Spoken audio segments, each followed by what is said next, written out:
पवित्र श्रीमद् भागवत गीता, पवित्र चारों वेद, पवित्र कुरान शरीफ, पवित्र बाइबल, पवित्र गुरु ग्रंथ साहिब, पवित्र कबीर साहिब की वाणी में छुपे हुए गूढ़ रहस्य अर्थात तत्व को जानने के लिए कृपया अवश्य सुनिए जगत गुरु तत्वदर्शी संत रामपाल जी महाराज के मंगल प्रवचन। बोलो सतगुरुदेव की जय। बंदी छोड़ कबीर परमेश्वर जी की जय। बंदी छोड़ गरीबदास जी महाराज जी की जय। स्वामी रामदेवानंद जी गुरु महाराज जी की जय।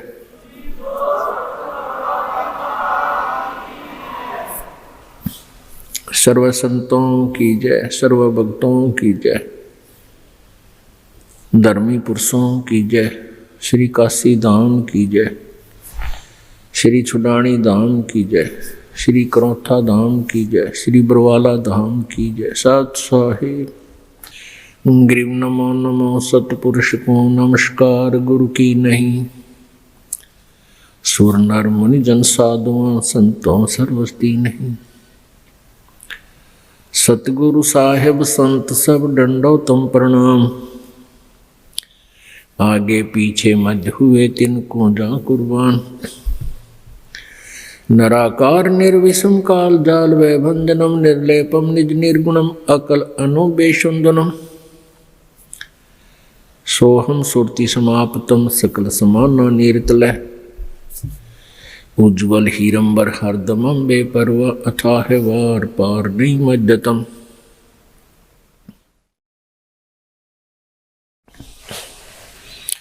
ग्रीव जो सुमर सिद्ध होई गणनायक गलताना। करो अनुग्रह सोई पारस पद परवाना। आदि गणेश मनाऊं गणनायक देवन देवा। चरण कमल लो लाऊं आदंत करूं सेवा। परम शक्ति संगीतम रिद्धि दाता सोई। अवगत गुणे अतीतम सत्पुरुष निर्मोही। जगदम्बा जगदीशम मंगल रूप मुरारी। तन मन अर्पो शेषम भक्ति मुक्ति भंडारी। सुर नर मुनि जन ध्यावे ब्रह्मा विष्णु महेशा। शेष सहस मुख गावे पूज्य आदि गणेशा। इंद्र कुबेर सरीखा वरुण धर्म राय ध्यावे। समरथ जीवन जी का मन इच्छा फल पावे। 33 कोटि आधारा द्यावे सहस 88। उतरे भव जल पारा कट है यम की फांसी। 33 कोटि आधारा द्यावे सहस 88। उतरे भव जल पारा कट है यम की फांसी। कर जोरों विनती करूं दरों चरण पर शीश। गुरु जी राम देवानंद जी महाराज जी ने दियो नाम बख्शीश। कोटि कोटि सिजदा करूं कोटि कोटि प्रणाम। चरण कमल में राखियो में बांधी जाम गुलाम। कुत्ता हूँ गुरुदेव का रामपाल दास का नाम।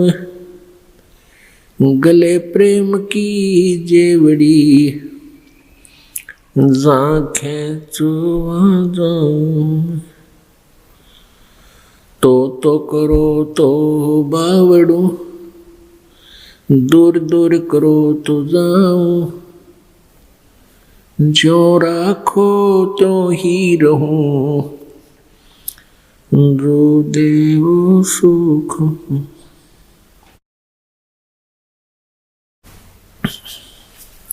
जय इब कै सतगुरु मिले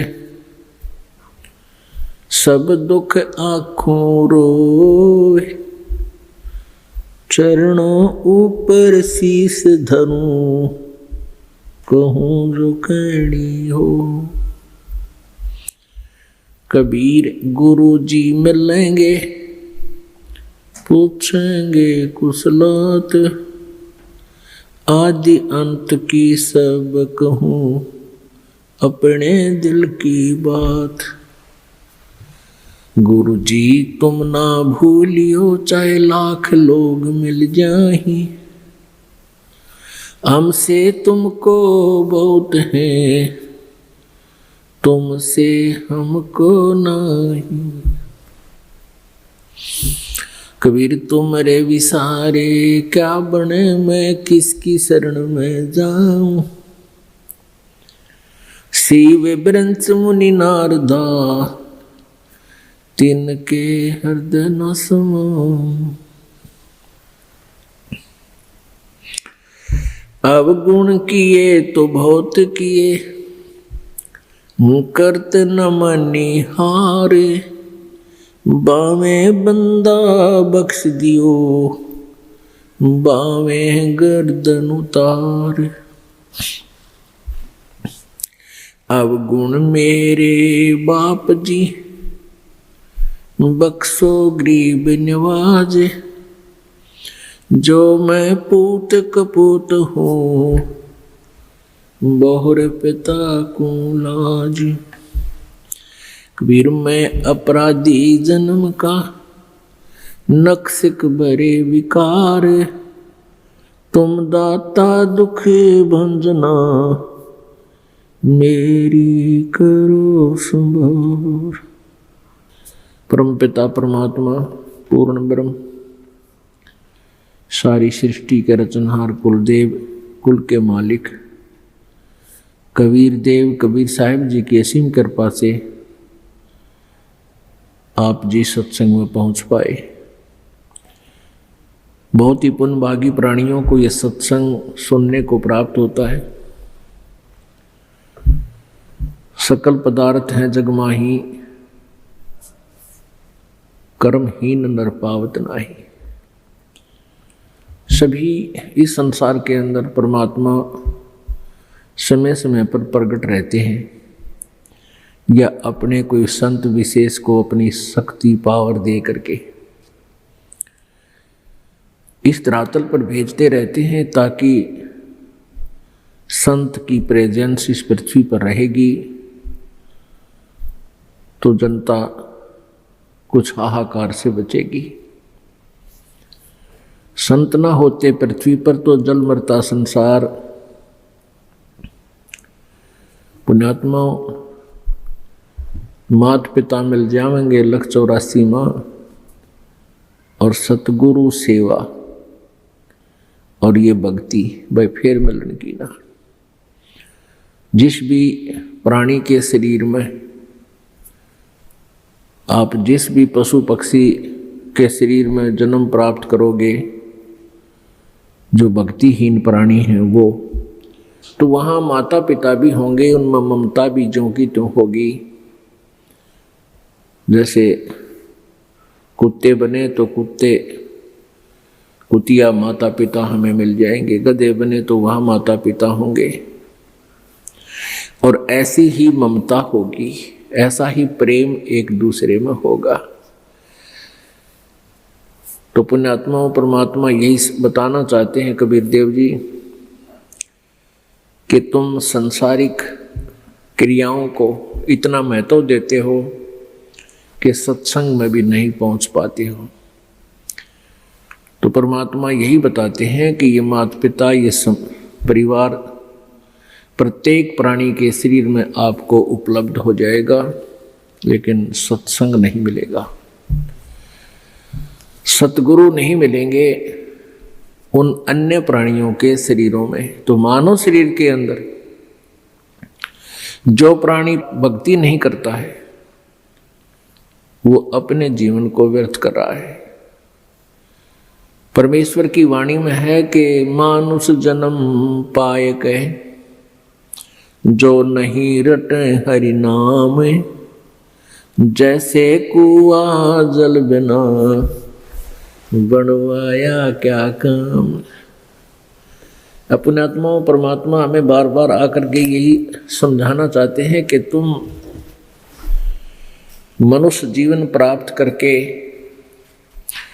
इसमें प्राप्त सुविधाओं को प्राप्त करके आप भूल जाते हो परमात्मा को, क्योंकि ये जो भी पुण्य, आपके पुण्य से ही आपको मानव शरीर प्राप्त है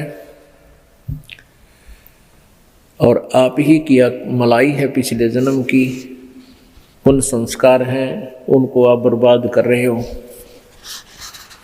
बहुत ही पुण्यकर्मी प्राणी को परमात्मा मानव शरीर देता है, उससे भी पुण्यकर्मी प्राणी मानव शरीर पाकर भी जो अत्यधिक पुण्यकर्मी प्राणी है उसको सत्संग मिलता है। तो मानव शरीर प्राप्त करके जो भक्ति नहीं करते हैं प्राणी, परमात्मा बताते हैं कबीर थोड़ा जीवना,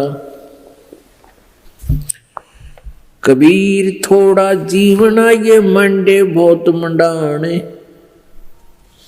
सभी उबा पंथ सिर ये राव रंग सुल्तान। कबीर एक दिन ऐसा होएगा सबसे पड़े बिछो, राजा राणा राव रंग भाई सावधान क्यों न हो।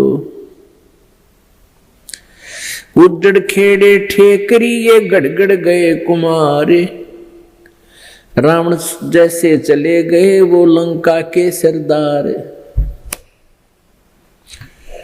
अब परमात्मा हमें याद दिलाते हैं कि तुम इस छोटे मोटे कोई व्यवसाय में को या कोई कोठी कार फैक्ट्री को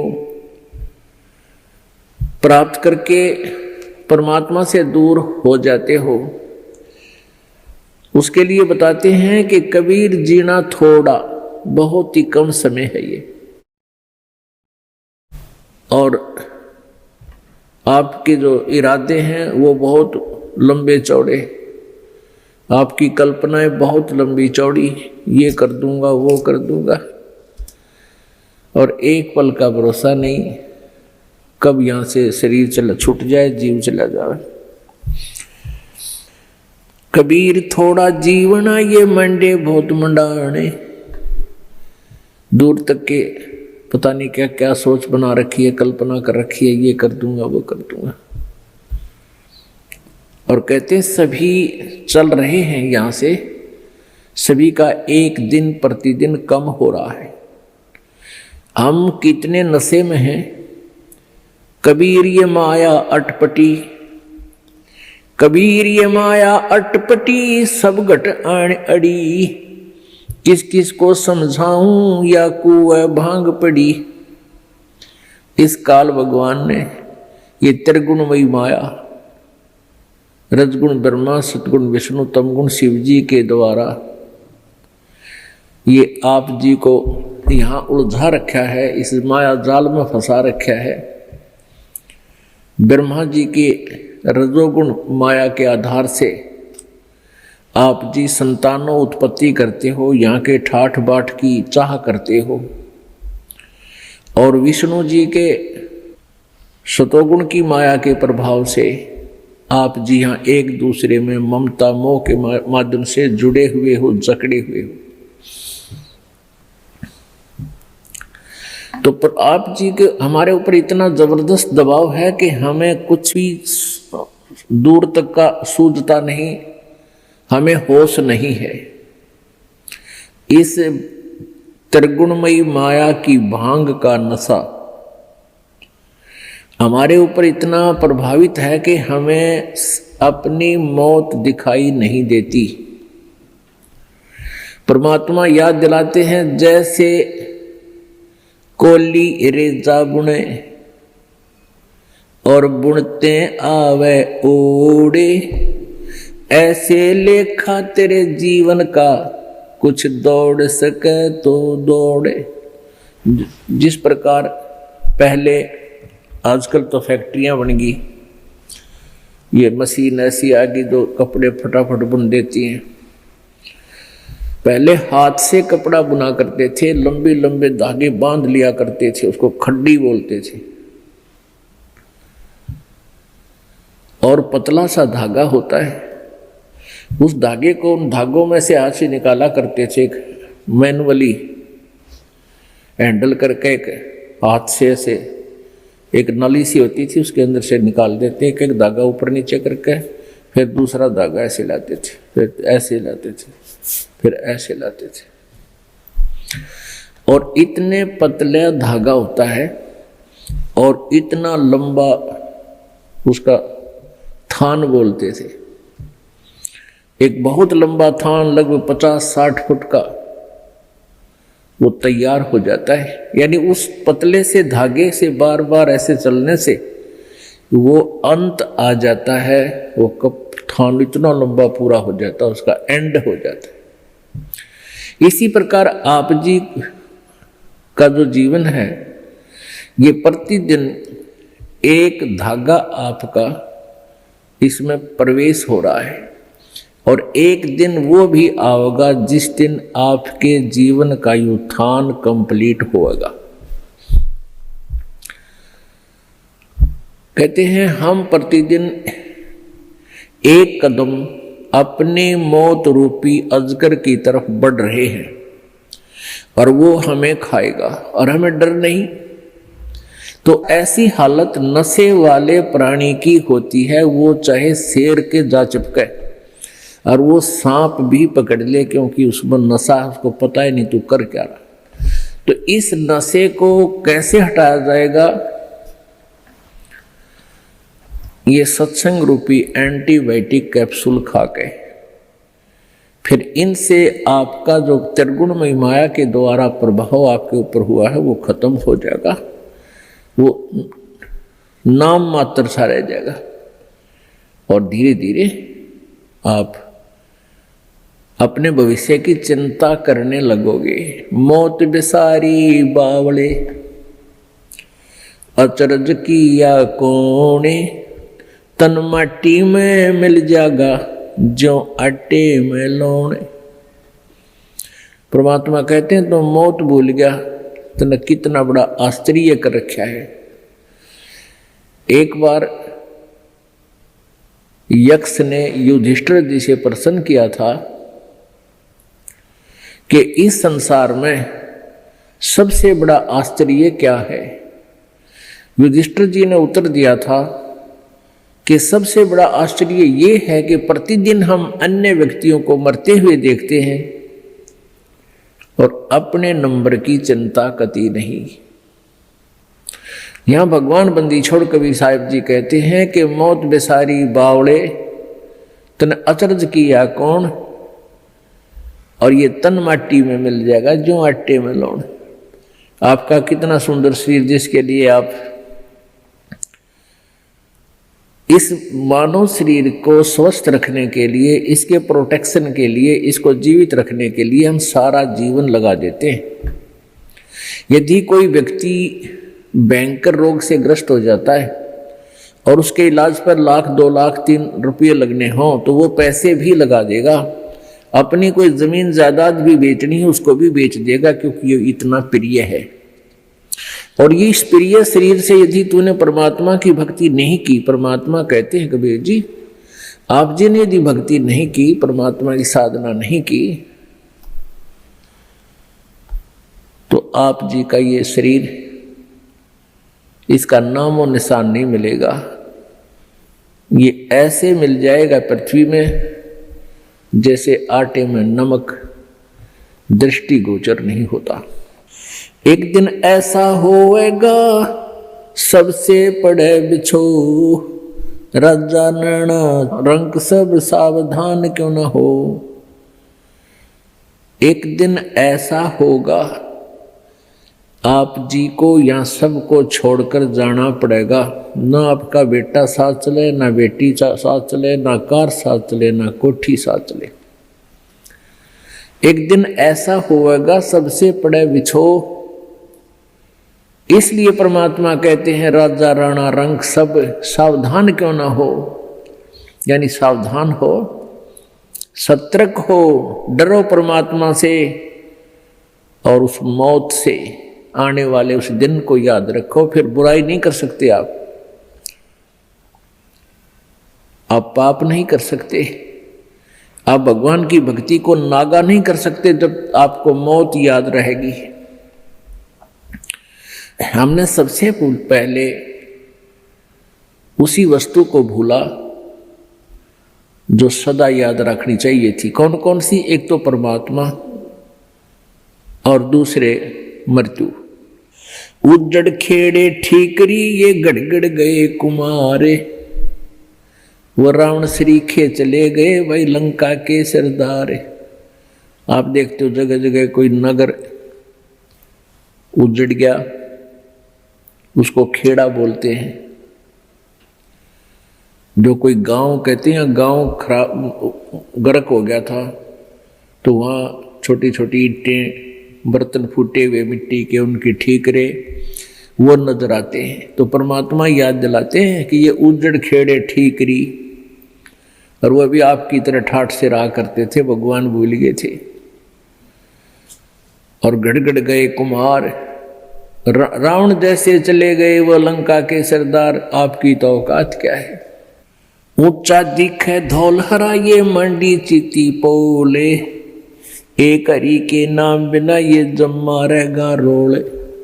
कहते हैं आप जी को ये काल आपकी रोल मार रहा है। रोल मारना आपको मूर्ख बना रहा है। अब बहुत बड़ा आलीशान कोठी बना ली, उसका खूब संगे मरमर ला दिया, उसके बढ़िया बढ़िया पत्थर लगा दिए, और इसने देख देख कर तू भगवान को भूल गया। ऊंचा दिखे धौलरा और मंडी चिति पोले,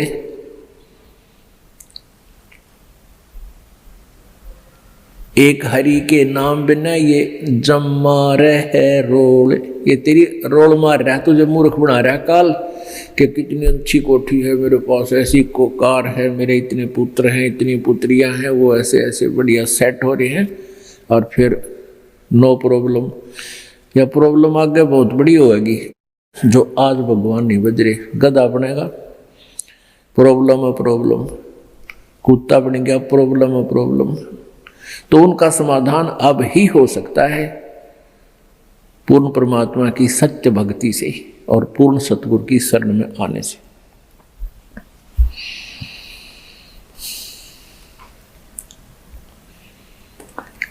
कबीरा देवल ढह पड़ा ये ईंट वही संघारे, कोई चे जा रहा चुनिया मिलान दूजी बार। कहा चुनावे मैडिया ये चुना मटी लाए, मौत चुनेगी पापड़ी तने दौड़ कलेगी आए। परमात्मा कहते हैं, भगवान कबीर जी कहते हैं कि भक्ति के बिना आपके ये लंबी लंबी कोठियां बनाने लग रहा है, और यह मौत पापड़ी तने एकदम झपट्टा मार के ले जाएगी, और ये कोठी तेरी यहीं रह जाओगी। रोहतक के अंदर एक व्यक्ति सेठ, उसने काफ़ी स्थान बहुत अच्छी जगह पर परचेज किया। वो पुरानी दुकान सी थी, उन सबको फोड़ फाड़ कर बहुत बढ़िया एक बहुत लंबा चौड़ा बनाने लग गया। वहाँ पर मार्केट बना रहा था, और उसको ये था कि इसमें लाखों रुपए महीने की इनकम होगी।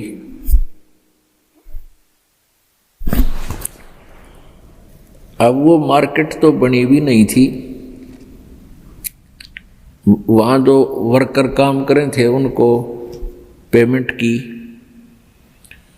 और वो वर्कर वहाँ बैठकर अपने पैसे पेमेंट को गिन रहे थे, संभाल रहे थे।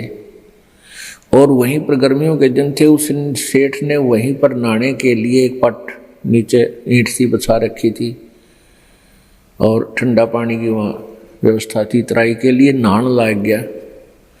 अब स्नान करके धोती बांधी थी, कुर्ता पैर नहीं पाया, एकदम गिर गया, और गिर गया कि मर लिया खड़ा खड़ा। उसका समय पूरा हो चुका था, वो एकदम समाप्त हो गया वहीं पर। तो यहां परमात्मा याद दिलाते हैं, कहाँ चुनाव है मेडिया, मेडिया मतलब बड़े बड़े कोठियां, और चुना माटी ला, और मौत चुनेगी पापी तने दौड़ के लेगी आ।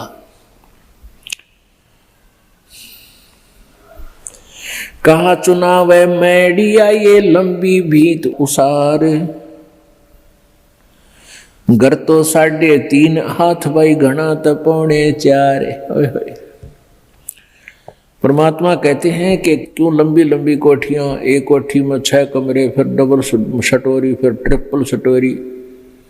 लोग परमात्मा कहते हैं तूने एक ही चारपाई पर सोना है और वह एक कमरे की एक कोण में डलेगी, बाकी का सारा तेरा बनाया हुआ वो मकड़ी वाला जाल खाली पड़ा रहेगा। तो परमात्मा कहते हैं घर तो 3.5 हाथ और घना तो 4.25। एक व्यक्ति का अपना शरीर का जो डायमेंशन है, अपने हाथ के 3.5 हाथ, 3.5 हाथ, कोई चाहे छोटा है चाहे बड़ा, अपने हाथ नाप के देख लियो, उसका लंबाई 3.5 हाथ की होती है और एक हाथ का ऐसे पूरा विस्तार होता है।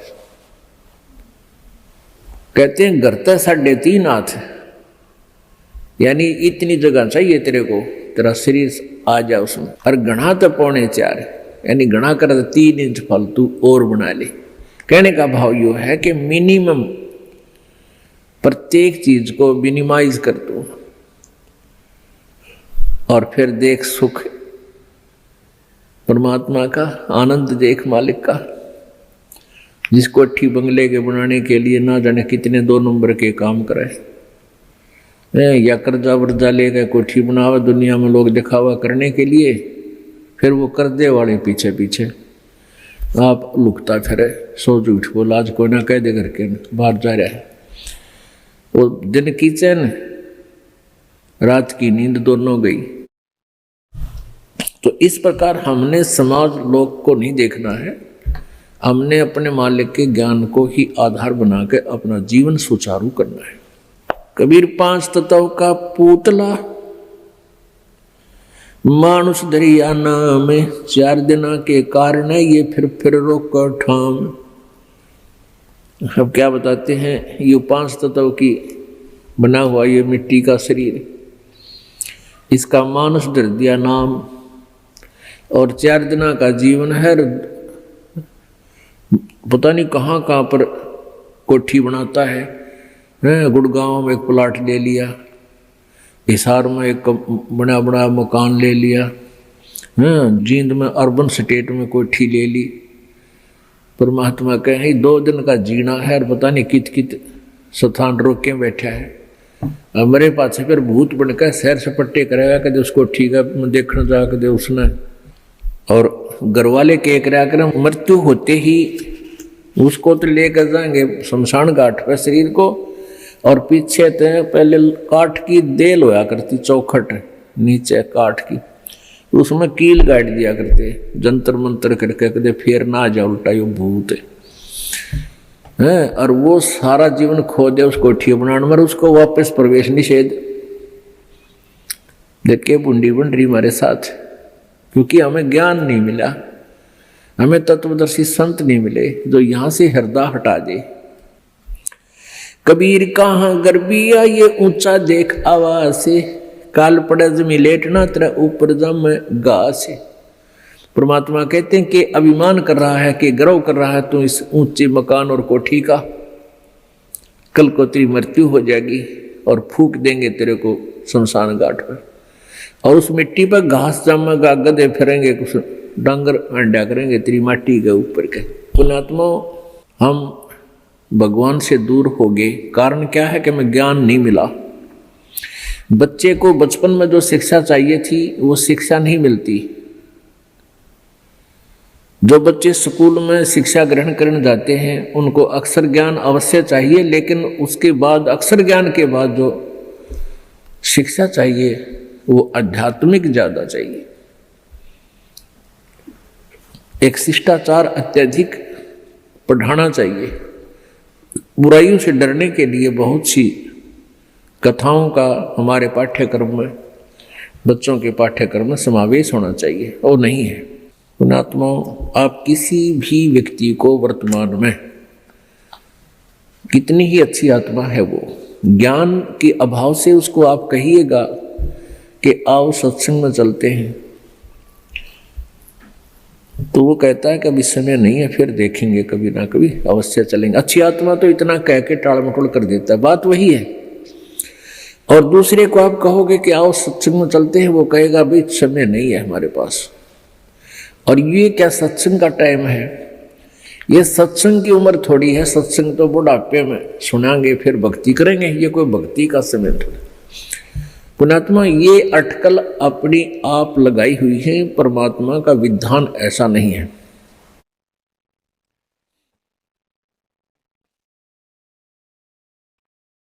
अब परमात्मा क्या बताते हैं? कबीर कहाँ गर्भियो ये काल गह करके से, न जाने कित मारेगा यो के घर के परदेश। पिछले वर्ष सन 2010 की बात है।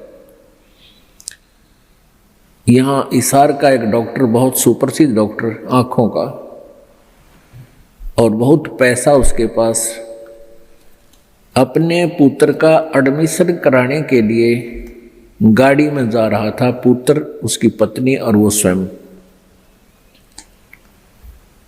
और रास्ते में दुर्घटनाग्रस्त हो गए, तीनों की मृत्यु हो गई। आज शेष बचे हुए कोई भी उस परिवार के सदस्य से आप जाकर कहिए कि आओ सत्संग में चलते हैं, वो भी कहेंगे समय नहीं है हमारे पास। अन्य किसी डॉक्टर से आप जाकर कहिए कि चलो सत्संग सुनो कुछ देर, वो कहते नहीं, मेरे पास तो मरीजों की लाइन लगी हुई है, मेरे पास समय नहीं है। तो एक डॉक्टर लाइन नहीं, किसी को भी आप कहिए जाकर के।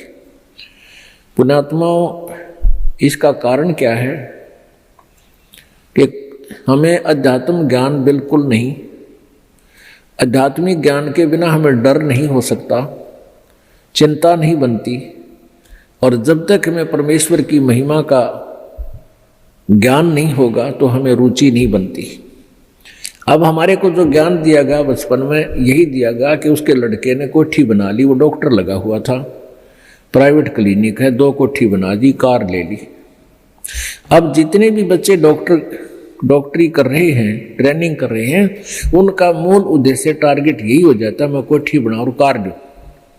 यदि हमारी एजुकेशन में ये आध्यात्मिक ज्ञान अत्यधिक प्रवेश हो तो उन बच्चों का ये टारगेट ना रहे, और वो बिल्कुल बहुत जायज फीस ले, जायज काम करें और बहुत ही सस्ता ट्रीटमेंट करें, भगवान से डरने वाले होंगे।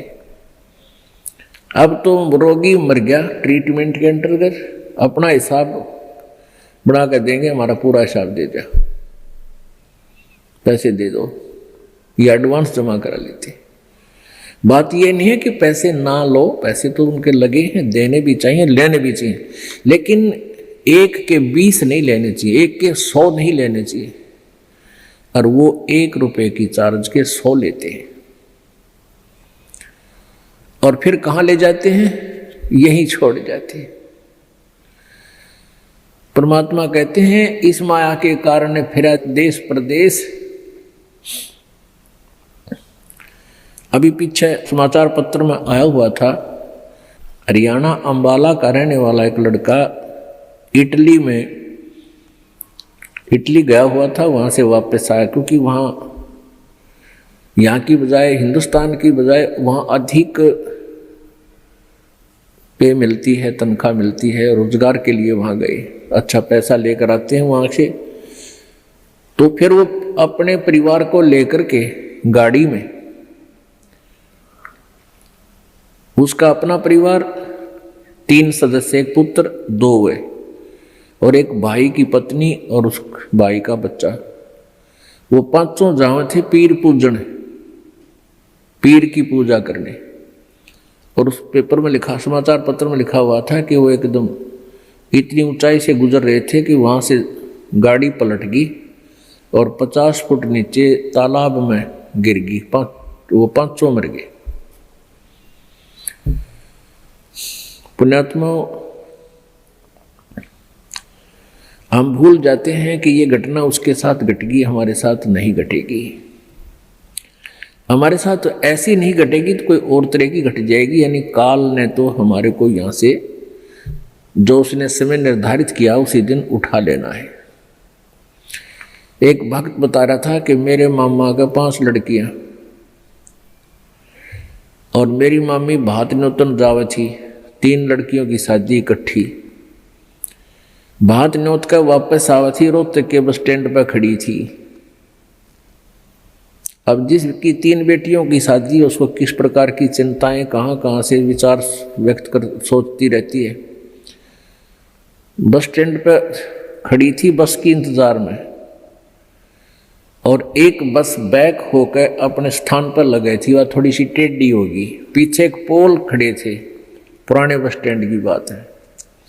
पोल उस खंबे बीच और बस बीच आ गई एकदम। उसने उसको जानने को नहीं, तू कहाँ खड़ी है, गाड़ी आन लग रही है तेरे बैक में आगे।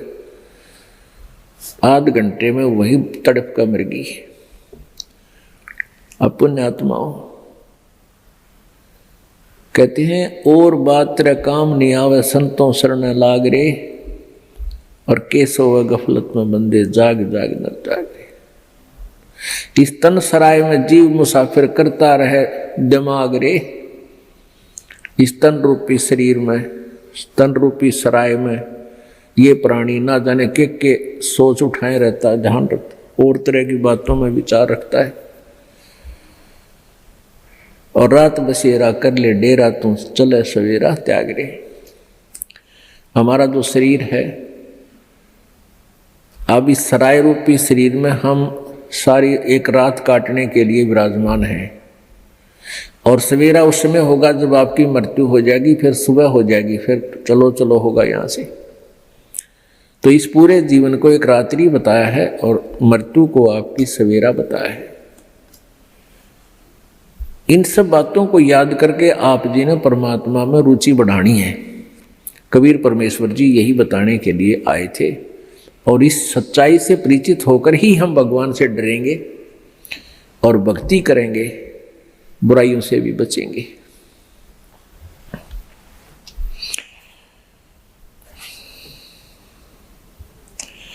कबीर कहाँ गर्भियो काल गह करके से, ना जाने कित मारसी के घर के परदेश।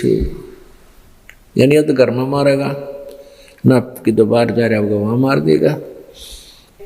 कबीरा धंधा करते रहे बिन धंधे धन न होए। परमात्मा कहते हैं कबीर धंधा करता रहे बिन धंधे धन नाही, और जो नर भूले ज्ञान मूल को ते धंधे ध्यावे नाही। परमात्मा कबीर परमेश्वर जी ये कह रहे हैं कि धंधा करना पड़ेगा, धंधे बिना इनकम नहीं हो सकती, काम तो करना ही पड़ेगा। पर उनको उल्हाना दे रहे हैं कि जो इस धंधे में भगवान ना बजते, काम करते करते मालिक को याद नहीं रखते, वो नर अपना मूल, उस मूल ज्ञान से परिचित नहीं है, वो अपना जीवन व्यर्थ कर रहे हैं। अब कोई कहता भी अभी समय नहीं है, भक्ति नहीं करते, कोई टेंशन होगी है। पुण्यात्माओं ये टेंशन तो बनी रहेंगी, क्योंकि काल का लोक ही ऐसा है। और इन सभी जो छोटी मोटी आपके साथ चल रही है, कोई परमात्मा के नाम लेते लेते भी आपके ऊपर कोई आपदाएं छोटी मोटी आ रही हैं, तो ये विचार करना कि यदि परमात्मा का सहारा ना होता, ये छोटी आपदाएं नहीं होती, ना जाने के कहर तोड़ देती आपके ऊपर। अब जैसे आप जी ने परमात्मा का, परमेश्वर कबीर जी का नाम ले रखा है, और फिर भी आप पर छोटी मोटी कोई आपदाएं आती हैं, आप ये सोच बैठते हो, कई बार मन इतना नालायक है, ये परमात्मा से दूर करने के लिए ना जाने कितनी स्कीमें तैयार करता है, अपने हिसाब से सोचता रहता है। क्या सोचते हैं कि मैंने पाठ भी करा दिया, मैंने 4-5 महीने नाम लिए भी हो गए हैं, और फिर भी मेरी भैंस मर गई। अब पुण्यात्माओं विचार करो, आप जी ने कुछ पुण्य किया, आप जी ने सतभक्ति की, जैसी आपने भक्ति की उसका सहयोग तो अवश्य ही मिला है आपको। जैसे सर्दी बहुत है और उस सर्दी के अंदर आप जी ने स्वेटर पहन रखी है और स्वेटर पहनने के बाद भी आपके हाथ पैर ठिठुर रहे हैं, आपको सर्दी लग रही है, तो कंबल ओढ़ना चाहिए। तो बुद्धिमान लोग ये नहीं कहा करते कि मैंने स्वेटर पहन रखी फिर भी सर्दी है और स्वेटर निकाल दूं, क्या फायदा स्वेटर का। कई भक्तों के मन में ऐसी दुर्भावनाएं आ जाती हैं कि हमने इतने दिन हो गए भक्ति करते ने, नाम लिए न, और पाठ भी हम करा रहे हैं और फिर भी हमारे ऊपर आपदाएं आ रही हैं। तो पुण्यात्माओं, जैसे आप जी ने अभी स्वेटर पहनी है और स्वेटर ने अपना काम कर रखा है जैसी उसकी सामर्थ्य है, और कोई न सोचा है कि फायदा हुआ नाम तो मैंने इतने दिन हो गए भक्ति करते, दान करते और इस नाम को त्याग देता हूं, तो वो मूर्ख है। मूर्ख मीन वो ज्ञानहीन है, इस तत्व ज्ञानहीन है, उसको अभी ये ज्ञान समझ में आया नहीं है। अब जैसे उस स्वेटर का जितना अपना प्रोटेक्शन करने का था वो प्रोटेक्शन उसने कर रखा है, लेकिन सर्दी ज्यादा है, उसके लिए स्वेटर पहन, वो जर्सी पहन, और जर्सी से भी सर्दी नहीं लग रही है तो उसके ऊपर का कंबल या चादर मोटी ओढ़। ये नहीं कि सर्दी लग रही है तो इस स्वेटर न निकाल दूं, जर्सी पहन ले, इससे भी सर्दी लग रही है इसको भी फेंक दूं, तो उससे तो सर्दी आपकी जान ले लेगी। तो ऐसे ही आप जी जितनी भी भक्ति कर रहे हो अभी तक, उसका सहयोग उतना सारा आप जी को अवश्य मिला हुआ है। तो ये सोच लेना चाहिए कि आप जी के कर्मों की यह सर्दी बहुत ज़्यादा है, अत्यधिक है। आप जी भक्ति भी कर रहे हो, नियमित रह रहे हो और दान धर्म भी कर रहे हो, और फिर भी आपके ऊपर आपदाएं हैं, तो आप जी की ये कर्मों की सर्दी बड़ी भयंकर थी। अगर आपने प्रोटेक्शन ना कर रखा होता, परमात्मा की शरण में नहीं होते, तो आपकी जान चली जाती, परिवार में भी बहुत हानि हो जाती। अब तो एक भैंस मरने से ही काम चल गया, भैंस तो और 20 दे भगवान, अगर आपकी भक्ति ठीक रही तो इस प्रकार आप जी ने अपने तत्व ज्ञान को संभाल कर रखना है, इस पर असर करना है, अमल करना है, और इसके आधार से अपने इस भक्ति मार्ग पर लगा रहना है। अब कई भक्त कहते हैं जी हमें, मेरे 3 दिन मंत्र ना जपा, मैंने 4-5 दिन मैंने नाम नहीं जपा। क्यों नहीं जपा? कि टेंशन हो गई थी। भले आदमी टेंशन तो हो जा, खैर टेंशन भी हो जाए, लेकिन भगवान की भक्ति भी अपना करता रहे, दुखी सुखी होकर। उस टेंशन को भी पड़ी रहेगी, लेकिन मंत्र भी थोड़ा बहुत कर लेना चाहिए, छोड़ना नहीं चाहिए। अब ये तो मंत्र इस काल ने तो इतनी टेंशन कर रखी है इस प्राणी के साथ में, गिनती है को ना। घर में को वासनी हो जाए तो टेंशन, और छोटे मोटे व्यवसाय में 100 घाटे बाधे हों उसमें टेंशन, पता नहीं कितने प्रकार की समस्याएं हमारे जान डाल रखी हैं काल ने। काल का ये उद्देश्य है कि ये भक्ति ना करें। जब इनको मनुष्य शरीर प्राप्त हो तब तो इनमें इतनी टेंशन भर दी या विकार भर दिए, कोई घुट्टी लावे, कोई जुआ खेला, कोई दारू पीवे, बीड़ी पीवे, सिगरेट पीवे, कोई 2 नंबर के काम में, कोई कोठी बनाने के काम में, यानी को इनको सबको ऐसा व्यस्त कर रखा है कि फुर्सत है कोई ना। और फिर अब ये है भक्ति का समय आ गया, अब ये भक्ति युग आ गया, भक्ति का काल आ गया, समय भक्ति काल, बिचली पीढ़ी आएगी, और इसमें काल ने कति पूरा हंगा ला दिया। ऐसे ये टेक्निकल जो ना ऐसे बना दी, इलेक्ट्रॉनिक इंस्ट्रूमेंट जैसे mobile phone, TV, satellite, internet, कि ये जी जब भी आँख खुले रात में या तो मोबाइल में बकवास देख ले, या सामने टीवी रिमोट से ऑन, उठ कर भी ना जाना, रजाई में पड़ा पड़ा ऑन कर ले, उसमें नाचने गाने बकवास सुन ले। यानी भक्ति से कोसों दूर रहे ये प्राणी।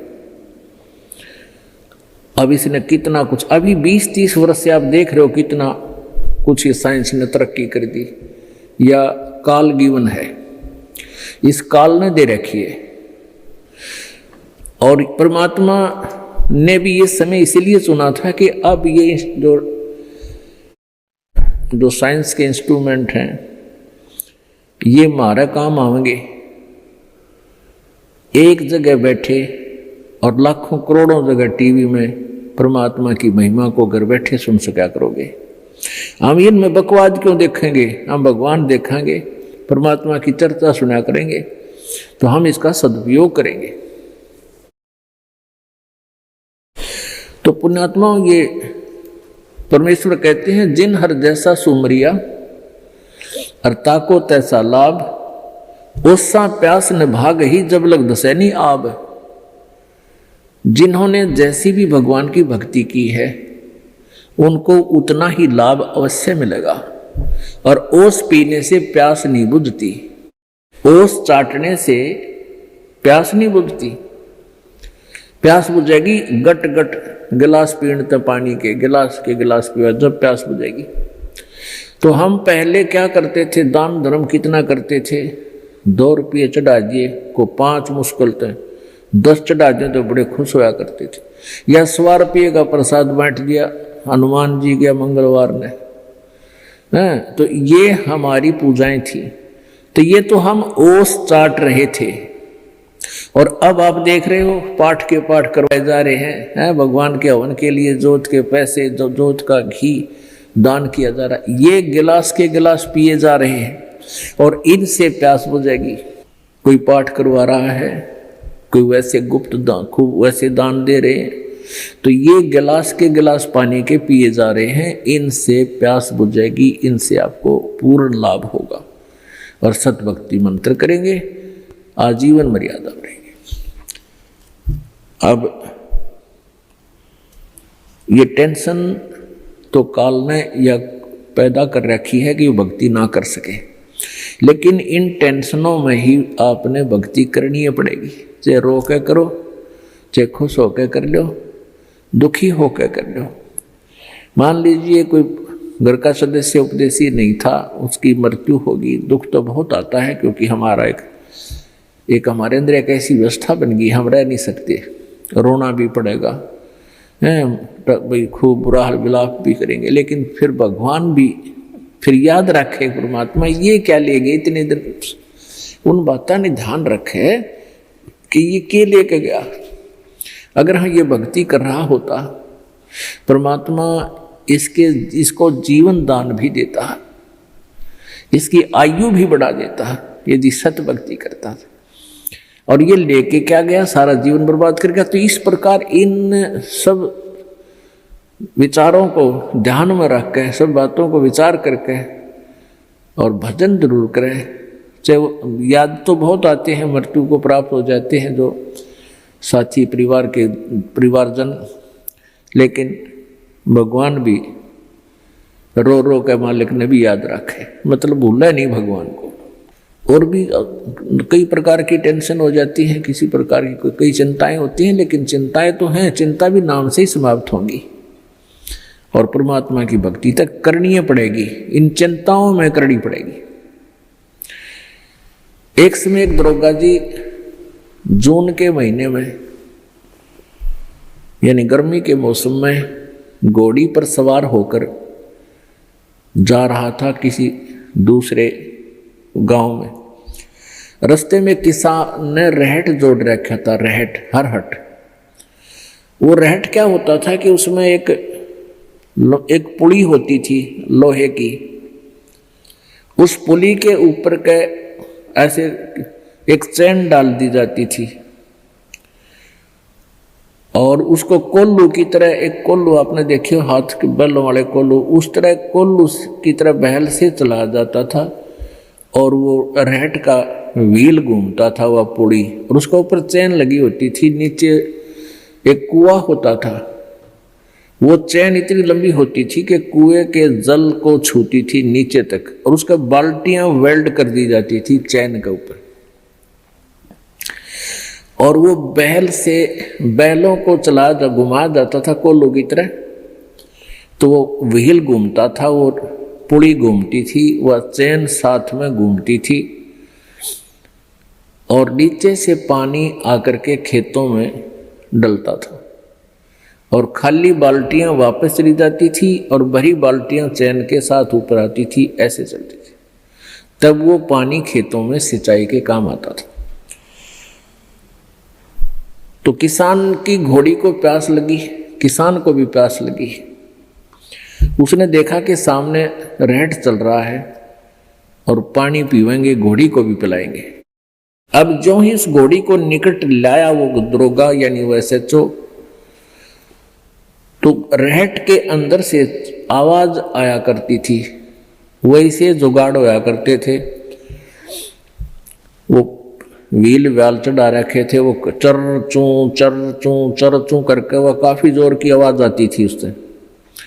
वह घोड़ी उस चरचू ने सुनकर, चींचू ने सुनकर, और वह फड़क गई, 1 किला दूर जाकर डटी। दरोगा जी गुस्से में हो गए, करे किसान या चू चू बंद कर दे भाई, ची चू बंद कर दे, मेरी घोड़ी डर रही है, मैंने पानी पीना और पिलाना है। अब किसान ने वो बैल रोक दिए, जो बैल चल रहे थे, कोल्हू को सा फिरा रहे थे, उससे वो चलने से आवाज आ रही थी, पानी भी आ रहा था। तो किसान ने वह बैल रोक दिया, तो पानी आना, जल आना भी बंद हो गया, और आगे जल सीधा खेत में जा रहा था। खेत में जल साथ साथ वह जमीन प्यासी थी, पी रही थी। जल घोड़ी के पीने योग्य एकत्रित नहीं रहा, घोड़ी निकट आई, जल था नहीं। दरोगा जी ने कहा कि एक किसान जल निकाल। उसने फिर बैल का डंडा मार दिया, बैल चला तो चू ची चू, फिर वही घोड़ी फिर भागी। वो किसान को उसने कहा, दरोगा ने गया चू चू बंद करवा, ची चू बंद कर। उसने फिर बैल रोक दिया, वो फिर घोड़ी लिया, पानी पाया नहीं। तब वो किसान बोला, दरोगा जी इस चींचू में पी गए ना, दोनों मरोगे तुम। तो ये चींचू में ही पीना पड़ेगा ये जल, राम नाम का भाई। जब राम नाम बंद कर दिया तो भक्ति गई, वह चू चू, तो फिर फायदा क्या हुआ? वह टेंशन तो सह भक्ति और बर्बाद होगी।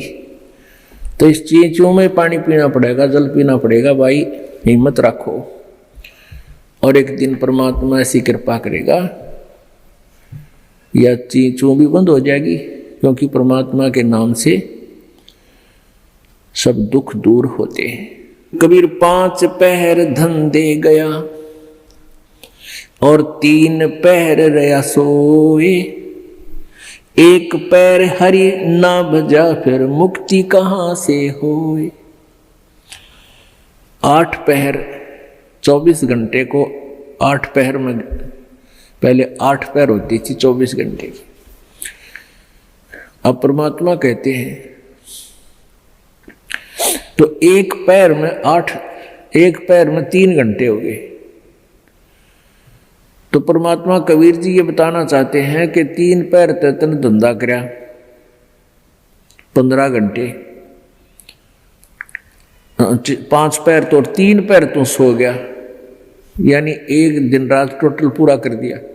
और 1 पैर हरि ना बजा, 3 घंटे भी भगवान को नहीं दिए तूने।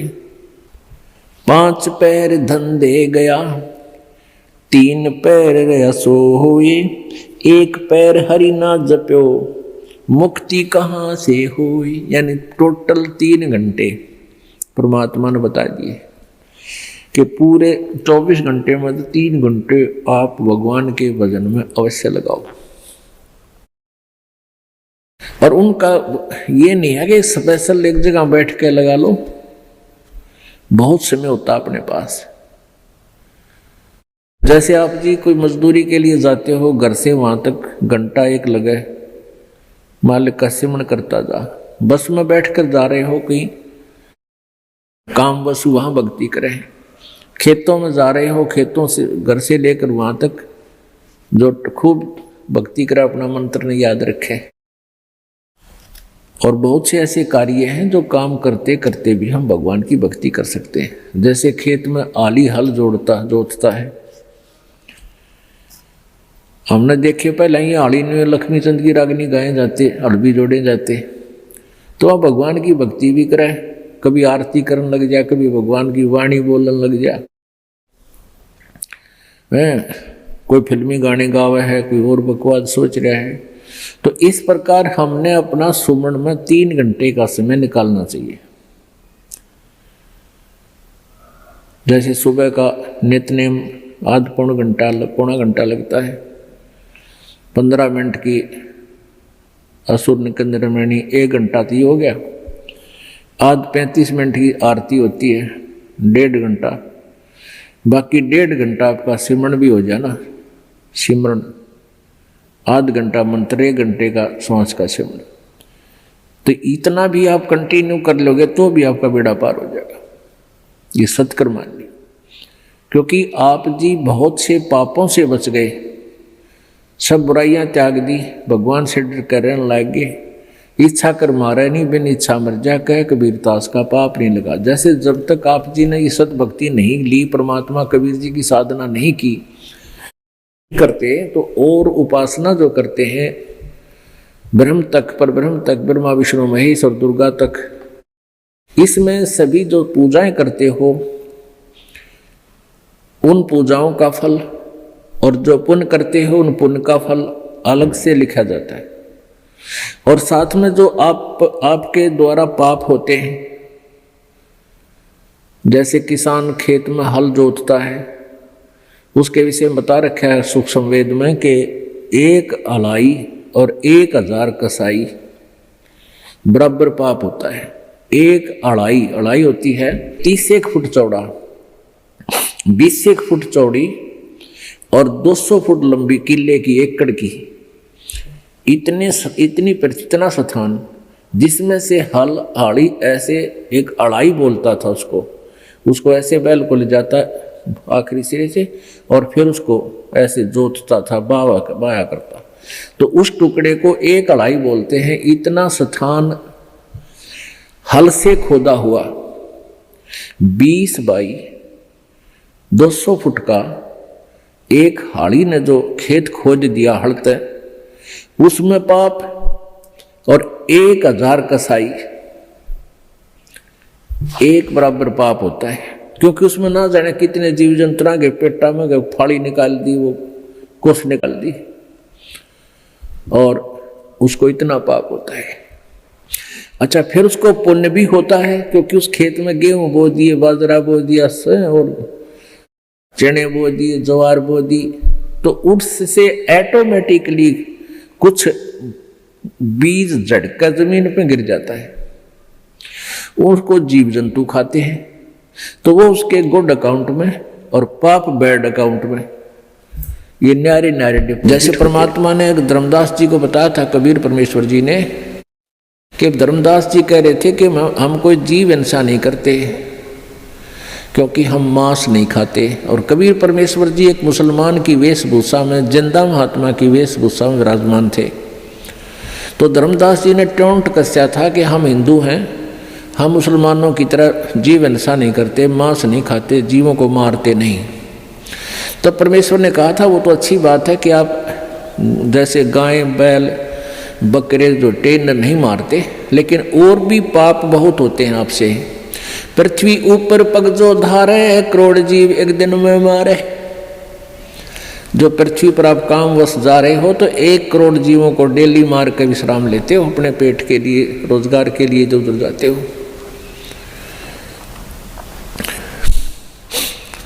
सत्य ब्राह्मण की है हत्या, जो चौका तुम देव नित्या। जो चूल्हा लीप के प्रतिदिन चूल्हे के आसपास पहले गोबर से लीपया करते, गार से, ये इतना क्षेत्र में जो तुम लिपाई करते हो तो इतना पाप है आपको। 70 ब्राह्मण मार दियो, ब्राह्मण माने भक्त। वैसे तो किसी भी जीव हिंसा कर दें, किसी मनुष्य की हत्या करते हैं तो महापाप है, लेकिन भगत की हत्या करना और घोर पाप है। अब जैसे पोछा मारते हो आप जी प्रतिदिन, आजकल तो फिनाइल से लगाया जाता है। वो किस लिए लगाया जाता है कि वहाँ कीटाणु नाश कर दिए जाएं, वो कीटाणु मरे जो हानिकारक होते हैं।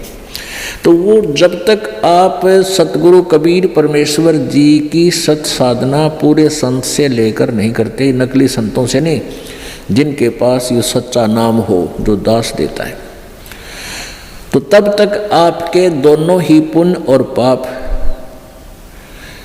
भिन्न भिन्न लिखे जाएंगे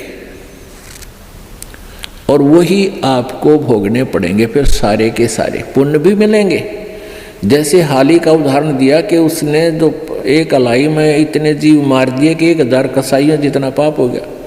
फिर उसके द्वारा बीजी गई खेती से कुछ ऐसे दाने नीचे गिरे, ऑटोमेटिकली वो जीवों ने खाए, वो पुण्य हो गया। तो वो पुण्य और वो पाप अलग अलग लिख दिए, पुण्य थोड़े और पाप गणे। तो ऐसे ही आप पोछा लगाते हो या अपने काम वश जाते हो तो सभी आपके पैरों के नीचे प्राणी मरते हैं। और ऐसे जीव हैं जो हमें दिखाई भी नहीं देते, हवा में हैं, वह भी मारे जाते हैं। आप मोटरसाइकिल पर जा रहे हो, आप देखोगे आपका कपड़ा भी मैला हो जाता है और हवा में उड़ रहे अदृश्य जीवों के द्वारा उनकी मृत्यु आपके छाती पर, मुंह पर सब लग लग कर मर रही है। पंखा चलाते हैं, पंखे में भी जीव मर रहे हैं। अग्नि जलाते हैं, अग्नि में भी जीव मरते हैं। आटा गूंथते, आटा उसमें भी, सब्जी बनाते हैं उसमें भी।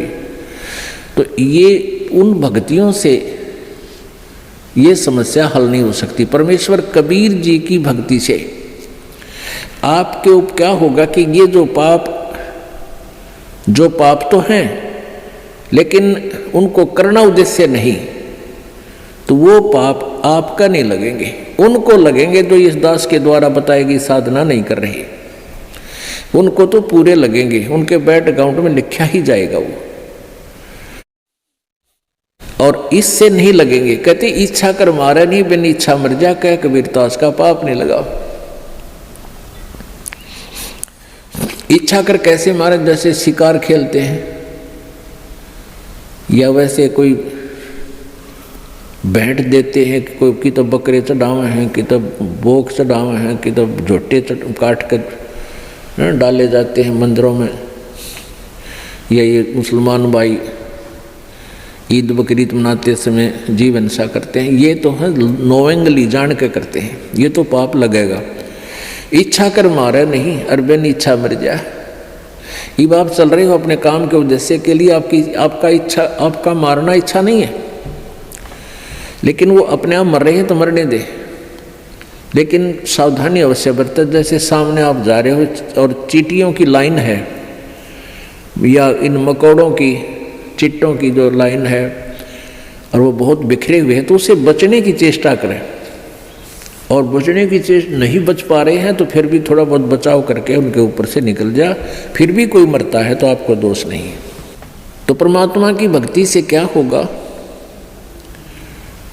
कि आप जी के जो प्रतिदिन आपसे जो अनजाने में पाप हो रहे हैं, वो इन जाप करने से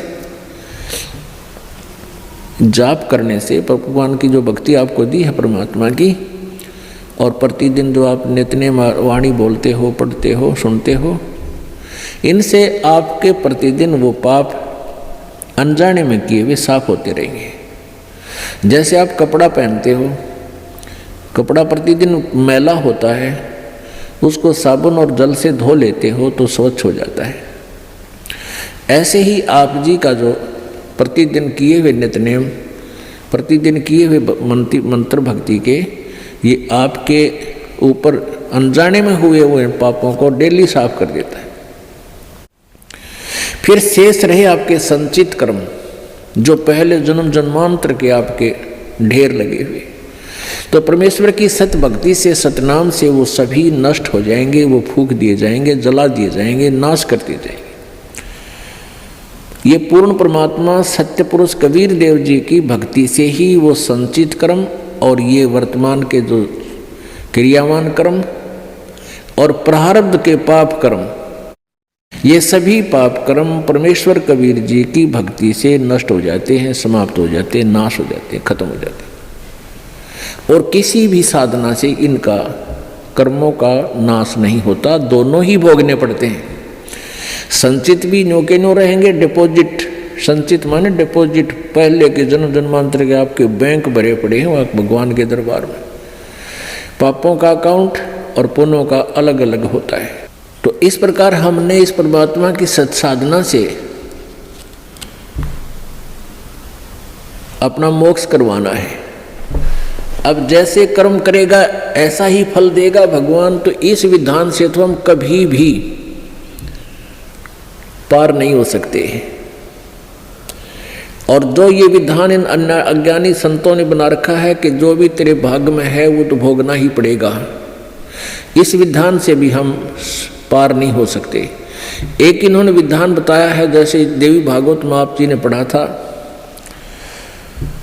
कि बृहस्पति जी जो देवताओं के गुरु हैं और इन्होंने ब्रह्मा जी से ज्ञान प्राप्त है, तो वो कह रहे हैं कि जैसा भी जिसका पुण्य है पाप है वो भोगने से अक्षीण होगा। दुख आपके ऊपर आ रहे हैं तो आपके पाप कम हो रहे हैं, आपके पाप नाश हो रहे हैं दुख भोग के, और पुण्य आपको मिल रहे हैं तो आपको सुख प्राप्त है तो आपके पुण्य नाश हो रहे हैं उन सुखों को भोग के। ये प्रोसीजर है इन तत्व ज्ञानहीन ऋषि महर्षियों और प्राणियों का। अगर इस विधान से हम चलें तो कभी सुख नहीं हो सकता और कभी मोक्ष नहीं हो सकता।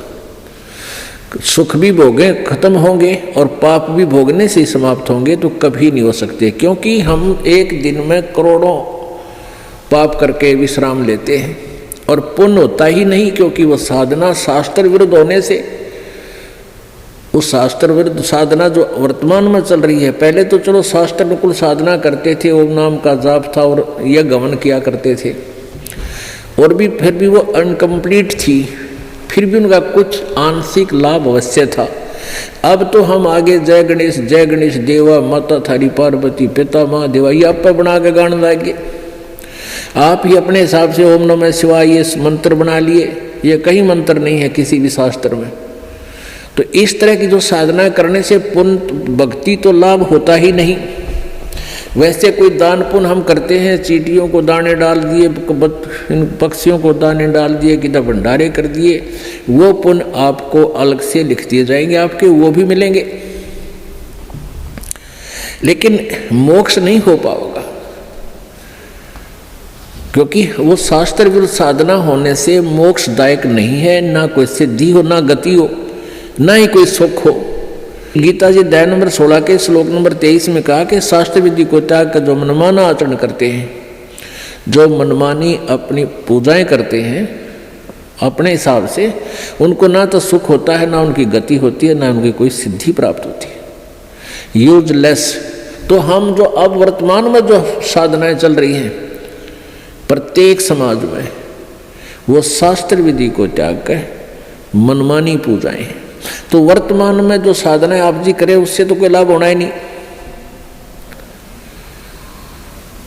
कि ना तो आपके पाप क्षीण हो और ना आपको भविष्य का कोई लाभ हो, और वो पाप नहीं करे, और वो पाप आप डेली पता नहीं कितने इकट्ठे कर रहे हो, तो वो आपके डिपॉजिट कर्मों में लिखे जा रहे हैं, संचित कर्मों में।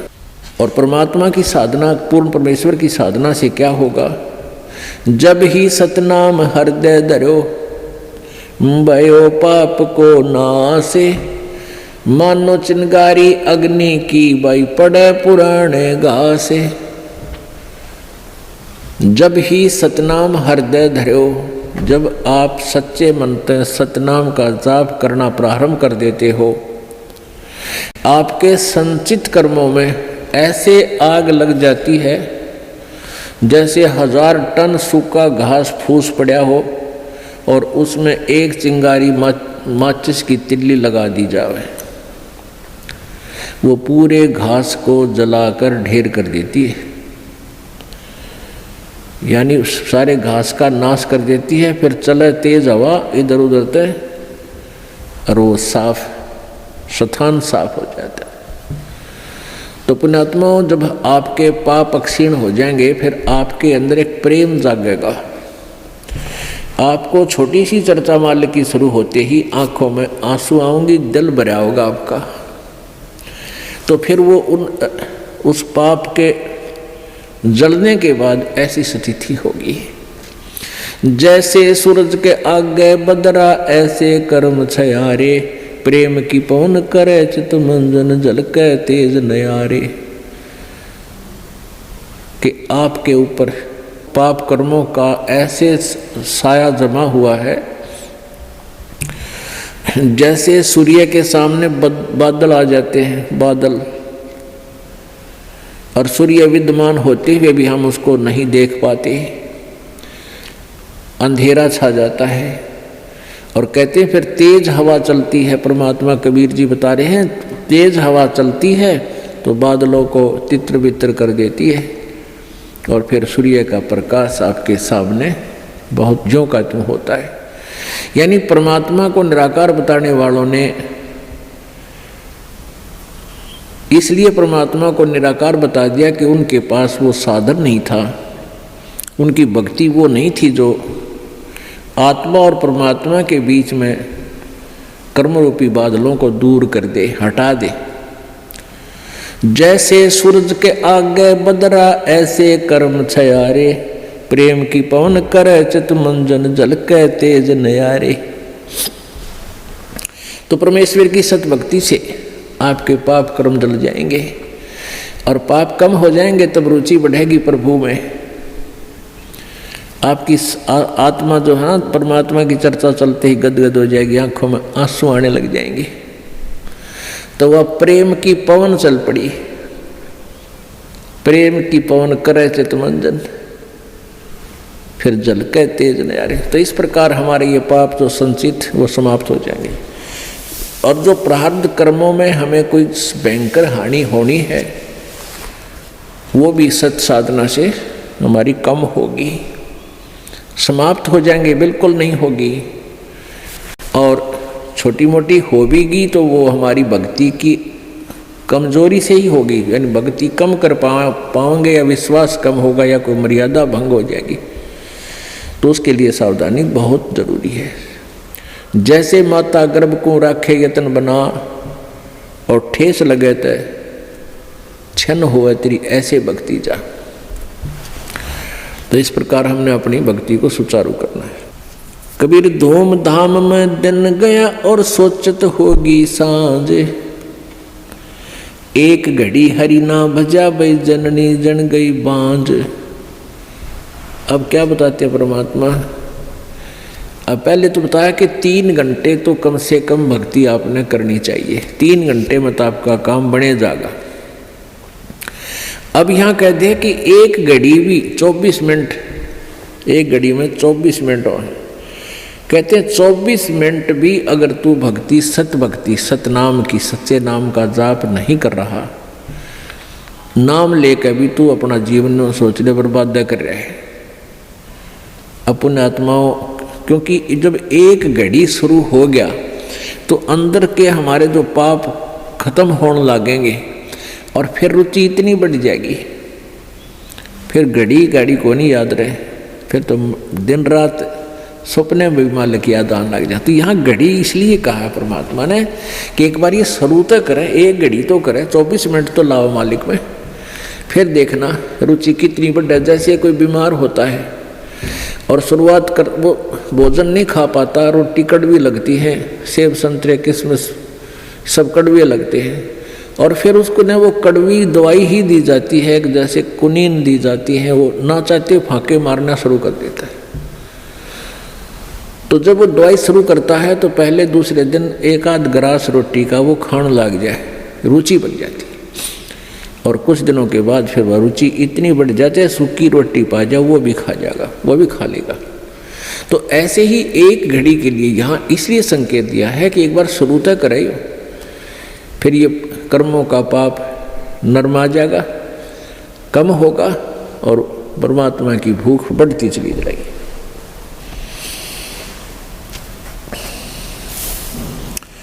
रात गवाई सोए करियो, दिवस गवाया खाए। हीरा जन्म अनमोल था, ये कौड़ी बदले जाए।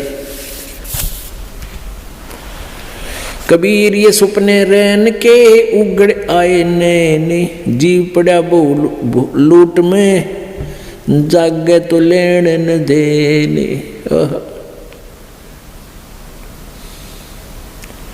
परमात्मा कहते हैं कबीर ये सुपने रैन के, ये रात जैसा सुपना है आपको। आज आपके पास कार है, कोठी है, ना है तो लो छोटा मोटा कोई व्यवसाय है, कोई धंधा है, बेटा बेटी है। जैसे हम सपने में देखते हैं ना, कई बार तो या ऐसा सपना देखते हैं कि तो कार में घूम रहे हैं, ठाठ कर रहे हैं, खूब मौज मार रहे हैं, और उठे तो फिर साइकिल भी कोई ना घर पे। जब आंख खुल जाती है तो देखे साइकिल भी कोई नहीं आसपास, कार के सपने आ रहे थे। तो ऐसे ही हमारे ये स्वप्न हैं, ये जो कुछ भी आप देख रहे हो सपना समझो। और कल ये नैन उगड़ गए, कल ये आंख खुल गई, यानी मृत्यु होगी, तो जागे तो लेन न देने। अब वहां धर्मराज के दरबार में विचार आवे इसको जाकर के, अरे बेटा था, बेटी थी, कहाँ थी, तेरे की कुछ भी ना था, उन्हें धक्के खा रहा था, मतलब सपना था वो। तो ऐसा सपना सा बनेगा आपके साथ ही, जो आज जिसके ऊपर इस सपने में अपना जीवन बर्बाद करे। और सपने में ही आप भक्ति करोगे तो आपको लाभ होगा, इसमें ही आपको ज्ञान हो कि इससे बचाव करें, इस तो सपने में ही सुख होगा आपको। अब जैसे सभी ऋषि संत कहते हैं कि कर्म का भोग तो भोगना ही पड़ेगा, संस्कार में जो प्रारब्ध में कर्म है भोगना ही पड़ेगा, फिर फायदा क्या हुआ। फिर इस भक्ति का यूज क्या है। जैसे आप सपने में दुखी हो रहे हो, आपके पीछे कोई पागल कुत्ता भाग रहा है और आप खूब स्पीड खींच रहे हो, दुखी हो रहे हो, तो कोई आके उस कुत्ते के लठ मारे, रोक के उसने लठाड़ा आ जाए, उसने एक तरफ भगा दे, तो सपने में सुख होया, उसने चैन सांस लिया सुख का, को हो बच गया भाई। तो ये सपना हर ये कर्म रूपी कुत्ते आपका पीछे पड़ रहे हैं, और पूर्व संत की भक्ति से इन कुत्तियों का लठ लग गए, इन पागलों के, और ये अपनी दिशा बदल दें और आपको राहत मिले। तो ये सपने में भी सुख इस परमात्मा के अभी होगा, तब बात बने। अब आँख खुले बस दापे न रहा, कुछ भी ना था वो, जैसे ही टेंशन हो रही है, काम अड़ गया फला, जो कोई टेंशन है, किसी काम में रुकावट आ रही, परमात्मा सपने में ठीक करे जब चैन हो। और ये कहने पर आप तो भोगना ही पड़ेगा, सपने में दुख तो दुख रहेगा, तो वो थ्योरी ठीक है नहीं है, उनकी मन गणत है, उनको अध्यात्म ज्ञान नहीं है। आजकल के 5 दिन ये जंगल होगा बासे, ऊपर ऊपर हल फिरा ये ढोर चरेंगे घासे। आजकल या 5 दिन अर्थात एक ना एक वो दिन आएगा, आप जी का जंगल में वास होगा, आप जी का शरीर छूटेगा और आप जी को शमशान घाट पर शरीर का अंतिम संस्कार हो जाएगा। और फिर इस तुम्हारी जो है ना मिट्टी के ऊपर ढोर फिरा करेंगे, डांगर हंडेंगे, घूमया करेंगे। 8 जने जो लाकड़ी और केस जले जो घासे, सब जग जलता देख कर ये कबीर भया उदास। मरोगे मर जाओगे कोई न लेगा नाम, उजड़ जा बसाओगे छाड़ बसती गांव में। कहते हैं आज तुम जिस परिवार के वंश चलाने के चक्कर में दिन रात फिर लगे रहते हो, आपकी मृत्यु के बाद कोई आपने याद भी ना करे, 6 महीने रहोगे मुश्किल से। अब आजकल तो 10 दिन में कर दें सारा काम,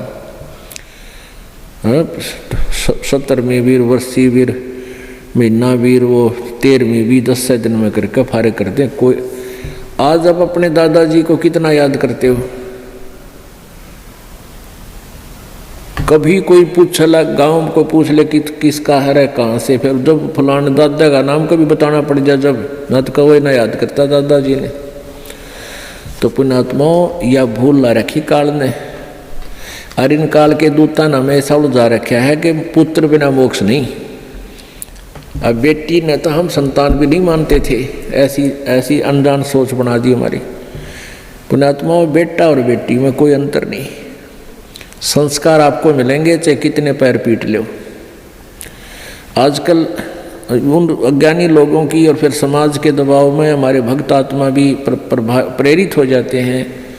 जिसके एक दो पुत्री है तो इन्होंने सोचा पुत्र हो भगवान, पुत्र जरूर हो, क्योंकि वो इंजेक्शन लाओ डेली। कदे पड़ोसन आ जाएगी, कोई रिश्तेदार आवेगा, नहीं कहेंगे एक पुत्र तो चाहिए था, एक पुत्र तो होना चाहिए। दास जब सर्विस करता था, जेई की नौकरी करता था, एक ठेकेदार था मदीना गाँव, मदीना दांगी का, और वो 60-65 साल की उम्र का आदमी। तो उसके 4 लड़कियां थी और बड़ी लड़की ब्याह दी, 2 लड़कियां तकरीबन सारी ब्याह शादी कर दी। फिर प्रेरणा कर दी, किसी ने कहेंगे कोई एक पुत्र तो हो, पुत्र तो होना चाहिए। तो उसकी पत्नी ने भी यही कहना शुरू कर दिया कि पुत्र तो होना चाहिए। उसने कहा कि तुम मेरी, उसकी कोई मौसी की लड़की थी, क्यों करके उसकी शादी करवा दी। अब वो बताओ, खुद बताओ था ने बोला जी ऐसा हुआ, वो फिर जुड़वा 2 लड़की होगी उसके, 5 तो पहले थी और 2 के और आने लगे। फिर वो छक्के मैंने तो ऑपरेशन कराकर पांडा छुटवाया उसका। तो परमात्मा कहते हैं या हमारी बॉडी 8 से, परमात्मा जो देगा वही होगा, और अगर आवश्यक होगा, अब आपके पास वो परमात्मा कबीर है, कबीर जी वो है, अगर आपके संस्कार में कोई सुयोग्य संतान होगी तो पुत्र भी दे देगा। ना तो आज वर्तमान के 80% पुत्रों से ये माता पिता दुखी है। पुत्री तो शादी कर दी हुई पराई, यहाँ रहती है तब आपका पूरा काम करे, कभी आज्ञा का अवहेलना नहीं करती लड़कियाँ, और पुत्र छोटा ऐसा लाग जा रहा, खोए अलान ना करूं क्यों, और बेटी कभी नहीं बेचारी मना करती। तो हमने इन अज्ञानी अनजान ऋषि संतों के अज्ञान के कारण हम इतना भेद बना बैठे थे एक आत्मा में, आत्मा वही बेटी और बेटे की। तो इस प्रकार हमारी इन नकली संतों ने हमारा समाज व्यवहार कति बिगाड़ दिया, हमारी सोच बदल रखी थी, जिस कारण से हम आधे से ज़्यादा तो न्यो दुखी रहा करते थे। अब वर्तमान में आप देख रहे हो पुत्र, ये बुरी बात नहीं है पुत्र अब, लेकिन इस ज्ञान को प्राप्त करके आपका फिर पुत्र हो चाहे पुत्री आपको दुखी नहीं करेंगे, क्योंकि वो बचपन से इस ज्ञान में भगवान के रंग में रंग जाएंगे, और परमात्मा की शक्ति आपकी भक्ति से आपके साथ रहेगी। और मान ले कोई छोटा मोटा संस्कार में कोई निकम्मा बालक आ भी गया तो उसने मालिक ठीक करेंगे, सीधा करेंगे, उसको किसी प्रकार भी करें चाहे, आपको दुख नहीं होने देंगे। तो इसलिए परमात्मा की हम चाह में भटका करते थे कि वो सारे ही सुख दिया करता है। कबीर हाड जले लकड़ी जले और जले जावण हारे, और देखण आड़े भी जले, अब किस्तें करूं पुकार।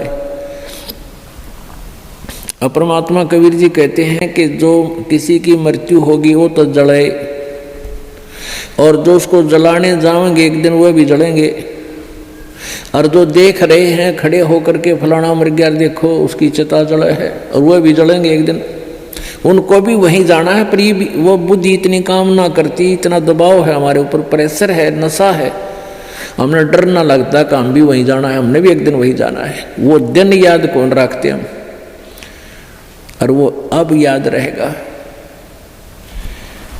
मौत बिसारी बावड़े तन अचरज किया कोने, तन माटी में मिलेगा जो आटे में लोने। एक भगत था, एक संत था, और वो संत पतला दुबला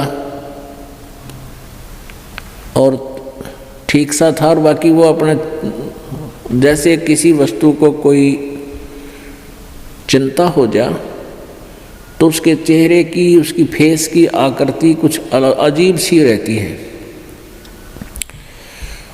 तो एक भक्त आता था उस संत के पास, बढ़िया फलों के दर्जन फल सेब संतरे ले आया करता।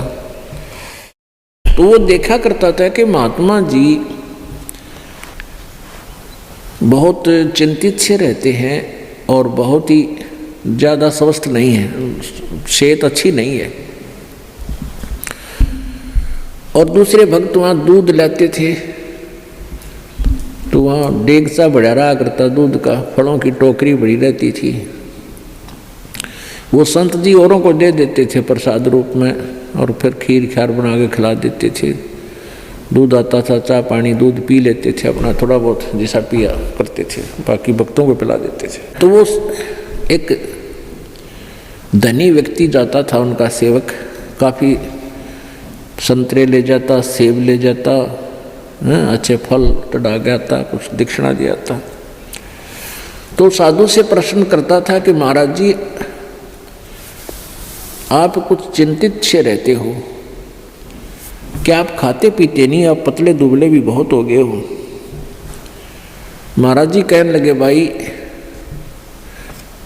मैं खा लेता हूँ जैसा रुचि बनती है। तो दूसरे दिन फिर उसने पूछा, दूसरे तीसरे दिन कि महाराज जी क्या आपको कोई चिंता है, आप कुछ खाते पीते नहीं। आप संत जी कहने लगे भाई मुझे बहुत चिंता है, और इसलिए मेरे को कुछ खाया पिया ना जाता। तो उसने, उस धनी व्यक्ति ने सोचा भी साधु संतों की भी क्या चिंता हो है बता, हमारे कैसे गृहस्थियों ने तो 100 चिंताएं हों, पर संतों को क्या चिंता। उसने कहा महाराज जी आपको ऐसी कौन सी चिंता सता रही है। साधु ने कहा कि भाई मुझे मौत दिखाई देती है मेरी, मैं मरूंगा, इसलिए मेरे पर ज़्यादा रुचि खान पीन में नहीं, मुझे चिंता बनी रहती है कि मेरी मृत्यु होगी। तो संत कहने लगे जी कब होगी आपकी मृत्यु। अब उस भक्त ने सोचा कि अभी निकट भविष्य में ही शरीर छोड़ते होंगे 2-4 दिन में। उस समय उस संत की 40-45 साल की आयु थी। उन्होंने बताया कि भाई अभी मेरी 40 वर्ष बाद मृत्यु होगी, 40 वर्ष के बाद, और आज मेरी 45 वर्ष की आयु हो चुकी है। तो वो धनी इस भगत कहने लगा हे महाराज जी यह भी कोई चिंता हुई, मरना तो सब ने है, मृत्यु तो सबकी होगी, और साधु संत भी ये चिंता करें, कमाल की बात है, खा पिया करो, मौज करो, है ये तो सब ने मरना है क्या। अब वो प्रतिदिन आवे और यह बात कहे कि महाराज संत भी कदे मृत्यु तो डरा करें, ये तो सब ने मरना है, ये तो क्या बात है, खूब बड़े बड़े लेक्चर डाले। अब उस संत ने सोचा यो रोज दुखी करेगा, ला इसकी फड़क निकाल दूं। उसका मित्र था राजा, संत का, और संत ने उस राजा से, मित्र नहीं उसका सेवक था, राजा से कहा कि संत ने कि वो जो धनी व्यक्ति है एक सेठ, उसको फांसी की सूली की सजा सुना दे, फांसी की, लेकिन तोड़ना नहीं है, उसके लिए कोई समय निर्धारित कर दे, महीने 20 दिन का, और उसके लिए कोठड़ी में बंद करके उसने सारा सामान रख उसके पास, दूध भी फल भी खूब ठाठ रखा, अच्छे बढ़िया घी दूध चूरमे खिला उसने। अब राजा अपने गुरुदेव का आदेश पाते ही राजा ने वो बुला लिया और कहा भी तेरे को फांसी की सजा सुनाई जाती है, तूने किसी व्यक्ति का मर्डर कर रखा है। अब वो धनी सेठ के सोच रहा है बड़ी बुंडी बनिया, तो मैंने किसी मृत्यु का कोई हत्या करी नहीं, देख फांसी की सजा होगी, दिन रख दिया 20-25 दिन, महीना 1.5 महीना जो भी। अब वो दिन तारीख दर दी, 25 तारीख 24 10 30 तारीख, वो 30 तारीख रख दी महीने की, या 14 6 8 जैसे भी कोई रख दी। तो अब हम अपने उदाहरण के लिए उसको 8 रख दी जो 1 महीने बाद थी, और एक कोठड़ी में बंद कर दिया, उसके आगे फल और दूध के पूरे पात्र भरे रहे, लोटे के लोटे। जब उस फांसी के दिन में 10 दिन पहले 20 दिन जब उसने हो लिया उसको कैद में, ये पक्का हो गया तेरी फांसी होगी। संत जी गए वहाँ, उनके कैद की कोठरी के अंदर से इसके पास से घूम निकले, आगे को उसने देखा, श्रीयामा गए, गुरु जी गए, आवाज़ लगाई महाराज जी सुनियो महाराज जी।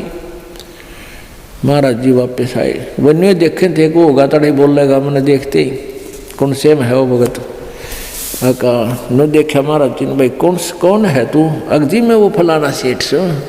और सेठ को भी ये पता था, उस धनी को भी ये पता था कि राजा इनकी पूरी मानता है गुरु जी की,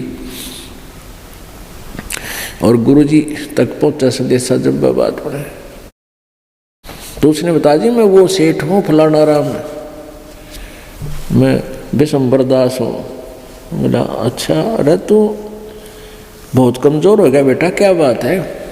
बिल्कुल कमज़ोर हो गया, ये फल रखे हैं, दूध रखा है, तो बहुत वीक हो गया रहा, खाता पीता कोई ना? ना महाराज जी कुछ नहीं खाया जाता, एक टूक भी नीचे नहीं जाता, बस धक्के तो गेरू है का दी रोटी अंदर जाती है शरीर में।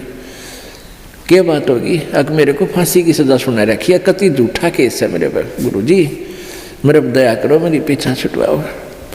ने बोला रे खा पी मृत्यु तो सब क्यों नहीं बेटा, खा देख दूध के गिलास भरे धीरे फल रहे, खा बेटा ठाट से, मृत्यु सब क्यों? अरे नहीं महाराज जी कति मर गया मत है, कुछ नहीं खाया जाता।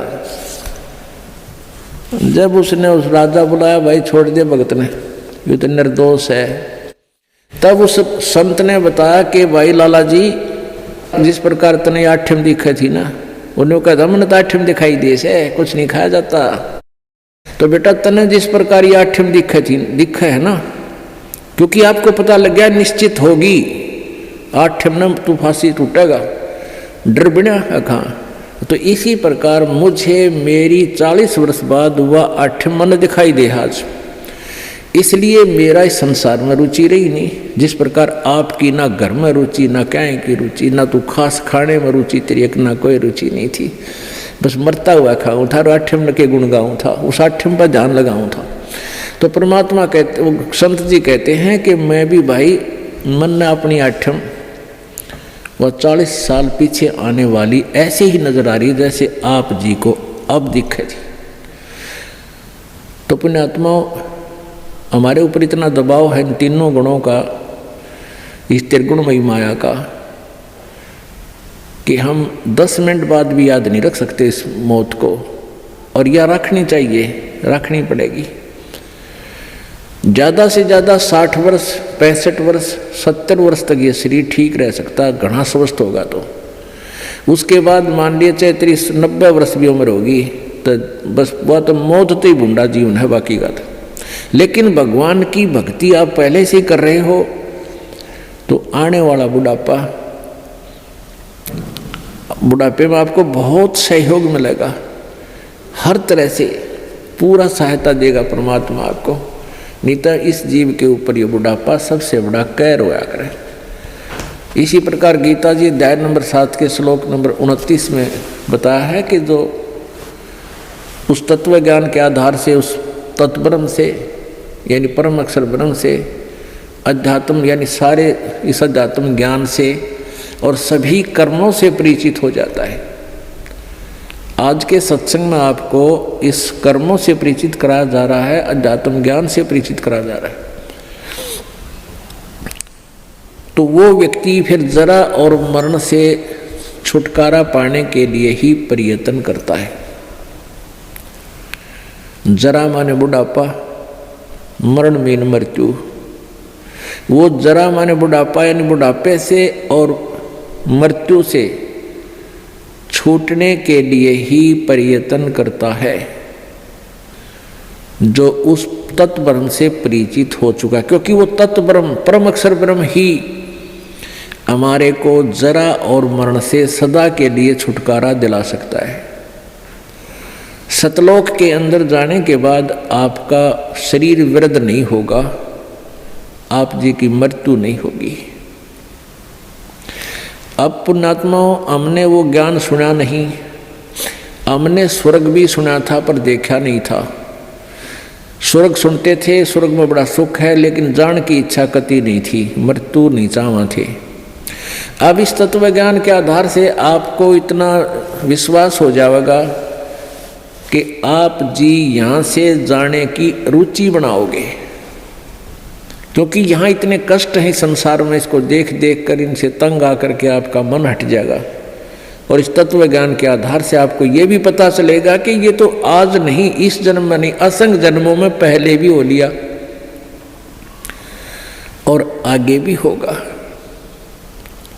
यदि सतलोक नहीं गए। अब सतलोक में जाने के बाद आपकी पुनः जन्म नहीं होगा, वृद्ध अवस्था नहीं आएगी, बुढ़ापा नहीं होगा और मृत्यु नहीं हो। आज कोई भी प्राणी मृत्यु नहीं चाहता और सारे मरेंगे 2 दिन आगे पीछे। समय आने पर सबकी मृत्यु होगी, मरना कोई नहीं चाहता।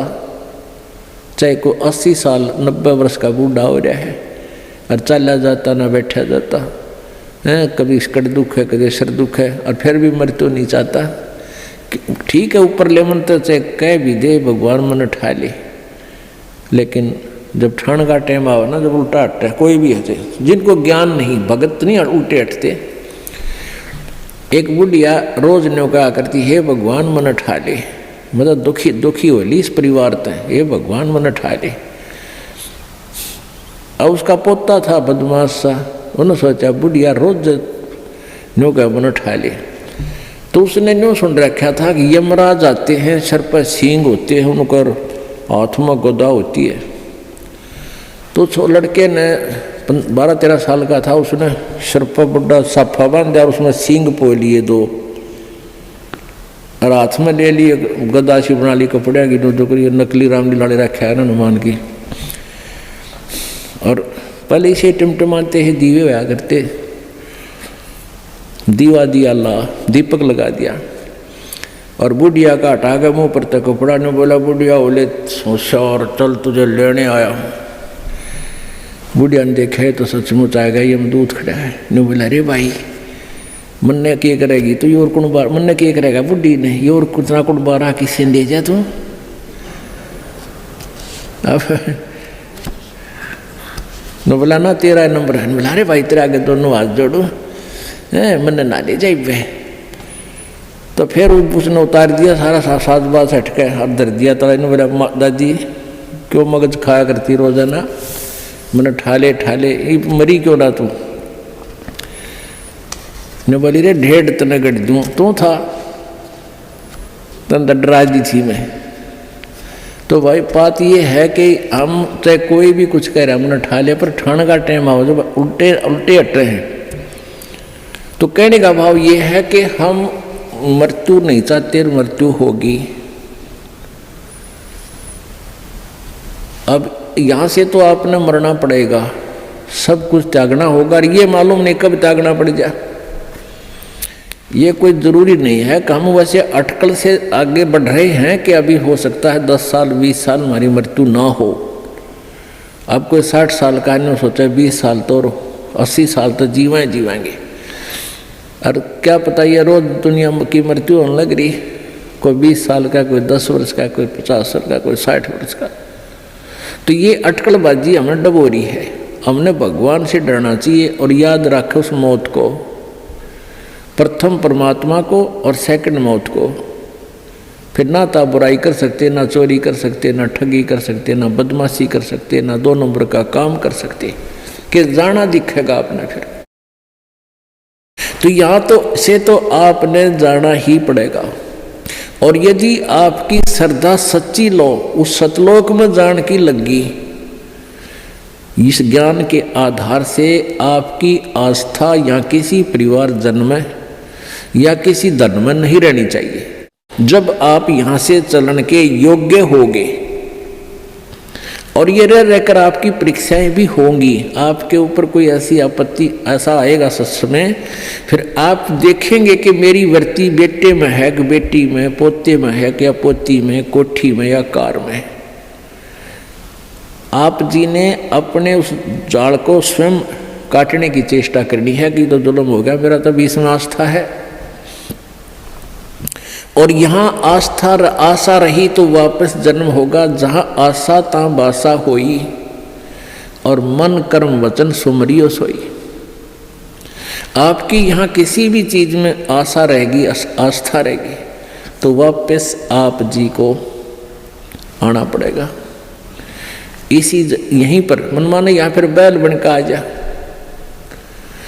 और यहाँ आशा नहीं रही तो फिर हमने आशा कब ना रहेगी, ये ज्ञान आधार बनाओगे, भक्ति घनी करोगे, दान धर्म खूब करोगे, उस भक्ति की शक्ति से भी आपके कुछ बंधन ऑटोमेटिकली कट जाएंगे। इतना दबाव बनेगा उसका, आपके मन में वो आना नहीं देगा, और परमात्मा कोई ऐसी व्यवस्था आपकी बना देगा। और जो भक्ति नहीं करते तो फिर हमने यहाँ से तो जाना ही जाना है, भक्ति कर रहे हैं जो, उनके मन में ये आ जाना चाहिए कि फिर जन्म होगा तो फिर यह दुर्गति शुरू।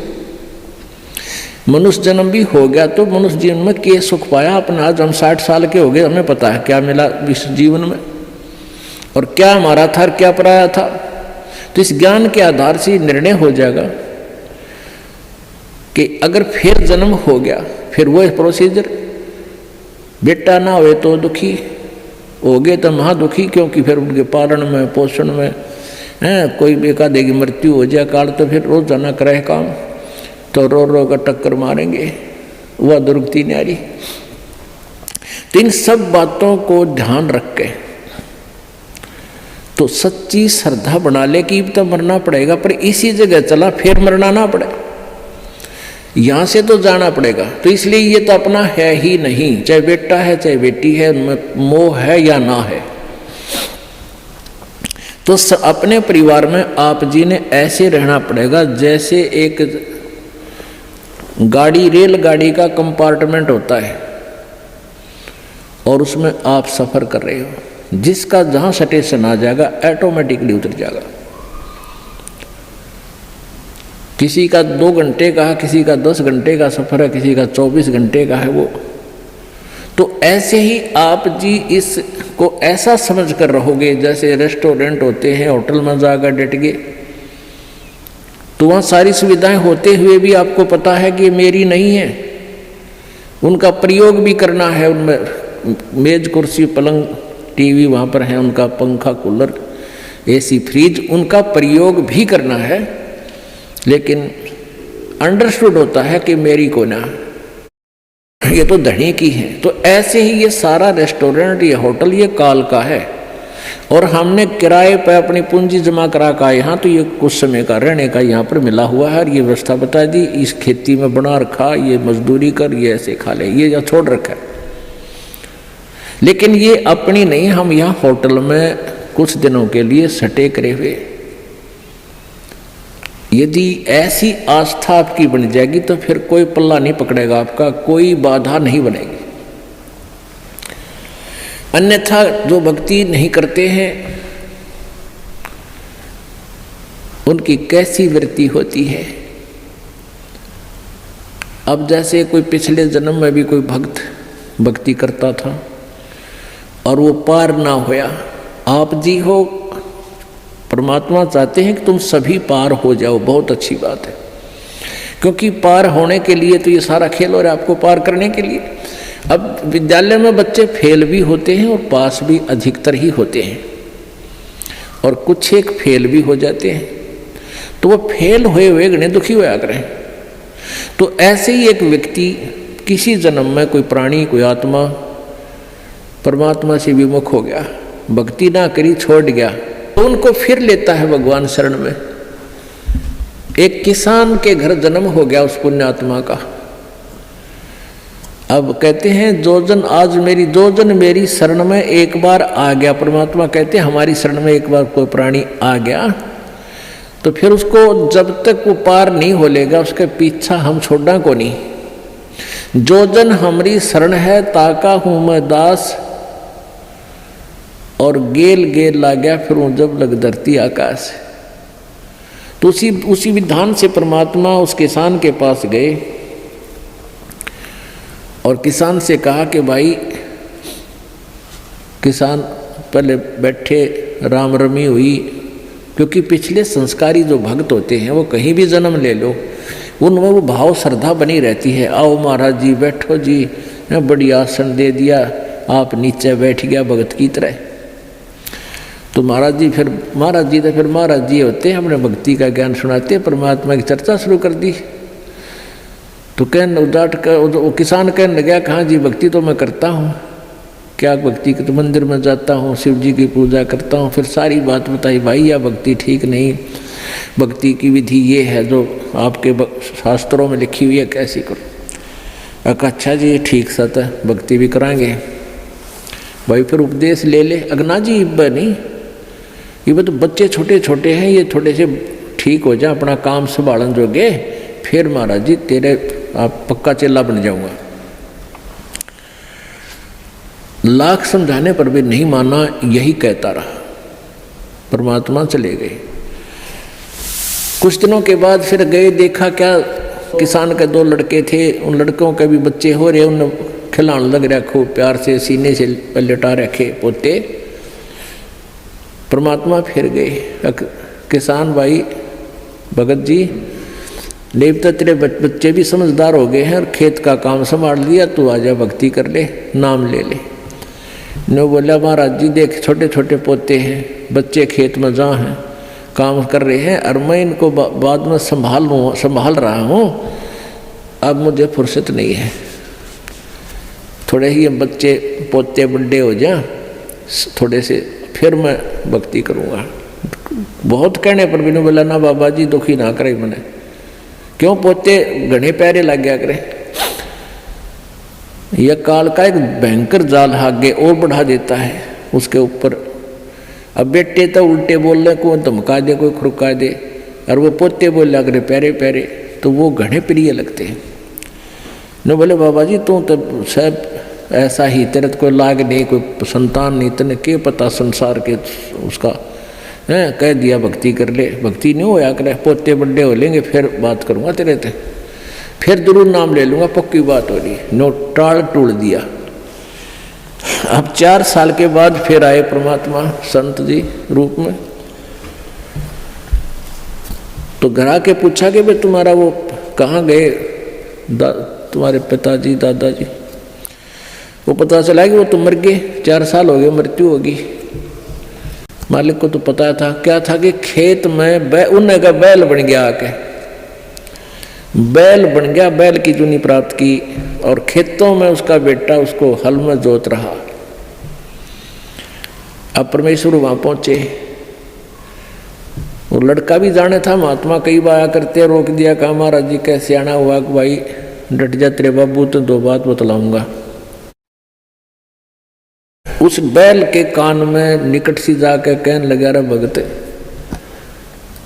अब तो आजा मेरी शरण में, तेरा शरीर छुटवा दूं बैल का, और नाम दे तेरे को मनुष्य जीवन दे दूंगा, और तू चाल देख ये दुखी हो रहा, तेरा लठ लग गया, तेरा बेटा लठ मारे हैं, और तेरी के दुर्गति हो रही, तो क्या कह है वो बैल। जो कहा बाबा जी तू बोल रहा मत, अब मैं यहाँ से मर जाऊंगा, दूसरा बैल आ गया, वो थोड़ा काम करेगा, मेरे बेटा ने टोटा हो जाएगा, वो तेरा गजब हुई हो। परमात्मा बोले अच्छा भाई कोई बात ना, ले धन बना तो बेटा गए। अब कुछ दिन के बाद वो बैल भी मर गया, मृत्यु के बाद वो सांप बन गया। अब सांप को एक याद होता है, उसने कहीं धन गाड़ रखा, पहले जमीन में दबाया करते चोरों के डर से, धन जेवर दाब दिए, पैसे चांदी के हुआ करते, सिक्के वो लको दिए, छुपा दिए। तो सर्प बनकर वो वहीं घूम रहा है। अब वो पुत्र वधुओं ने देख लिया, शोर मचाया, सांप सांप, उन बेटा ने मारा लठ उसका, वो मोरी में गए निकल गया, पर 1-2 लाठी अच्छी लगी उसके, कंडे में हो गया बीच तक। वो सहज सहज धीरे धीरे सरक कर बोझड़ों में झाड़ बोझड़ा में पड़ा। जब परमात्मा गए, कहाँ सुना भगत जी अब आओगा मेरी शरण में, ने बोला जी जान बचा दो मेरी और अपनी शरण में ले लो। मैंने देख लिया कोई नहीं किसी का। परमात्मा बोले सांकड़ी तोड़वा का आया तू मेरी शरण में, आया था पर ये हड्डी तोड़वा के पसड़ी तोड़वा के, जब आई तरह समझ में कोई नहीं किसी का। और हम रोज रोन लाग रहे कोई किसी का, कोई ना अपनी भक्ति करो, कहते हैं एक लेवा एक देवा दूतम को किसी का पिता नहीं पुतम, ऋण संबंध जुड़ा एक ठाठा, अंत में सब 12 बाटा। तो परमात्मा इतने दयालु हैं, फिर उसको शरण में लिया, दोबारा मानव जन्म दिया। आगे देखो सूत में होगा कि ना, फिर वह बीमारी शुरू कर ले मन माने। तो ऐसे दयालु है परमात्मा। पुण्यात्माओं, ये मनुष्य जीवन बार बार नहीं मिलता और ये ज्ञान नहीं मिलता। आपके ना जाने कौन से जन्म के पुण्य, बिना गिनती के असंख्य पुण्य आपके साथ हैं और विशेष कृपा परमेश्वर कबीर जी के आपके ऊपर है, जो आप यहाँ पहुँच रहे हैं और ये ज्ञान आप तक पहुँच रहा है। उन पुण्यात्माओं के न्यारे कर्म है इस दुनिया में। और परमात्मा कहते हैं समझा है तो सर दर पाओ, बहुर नहीं रे ऐसा दाव। बोल सतगुरुदेव। परम पिता परमात्मा पूर्ण ब्रह्म, सारी सृष्टि के रचनहार, कुल मालिक कबीर देव, कबीर साहेब, कबीर परमेश्वर जी की असीम कृपा से ये सत्य संदेश हम सभी तक पहुंचा। असंख्य जन्म हो गए हमने इस काल के जाल में इस भ्रमित ज्ञान के आधार से साधना करते हुए और जन्मते और मरते हुए। हमने इस अज्ञान आधार से ये मान लिया था कि जन्म और मृत्यु ये अटल विधान है और ये सदा बना रहेगा। इन तत्वज्ञान, इन ऋषियों, महर्षियों, गुरुओं, मंडलेश्वरों ने यही बता रखा था कि जन्म और मृत्यु सदा बनी रहेगी। जन्म मृत्यु सदा के लिए समाप्त नहीं हो सकते। पुण्यात्माओं, परमेश्वर ने स्वयं आकर के हमें बताया कि जो साधनाएं आप करते हो वो पूर्ण मोक्षदायक नहीं है।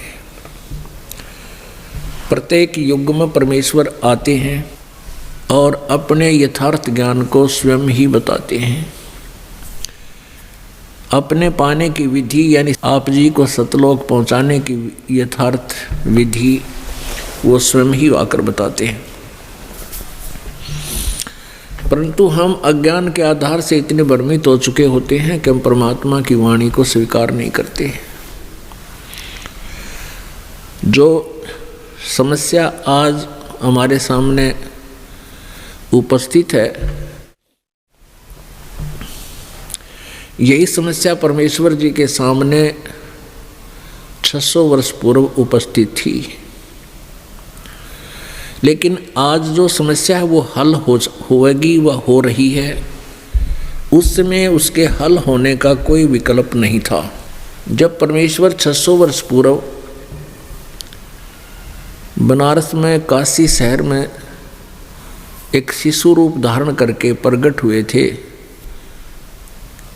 एक लहर तारा नामक तालाब में विकसित कमल के फूल पर वो परमात्मा सशरीर आए थे।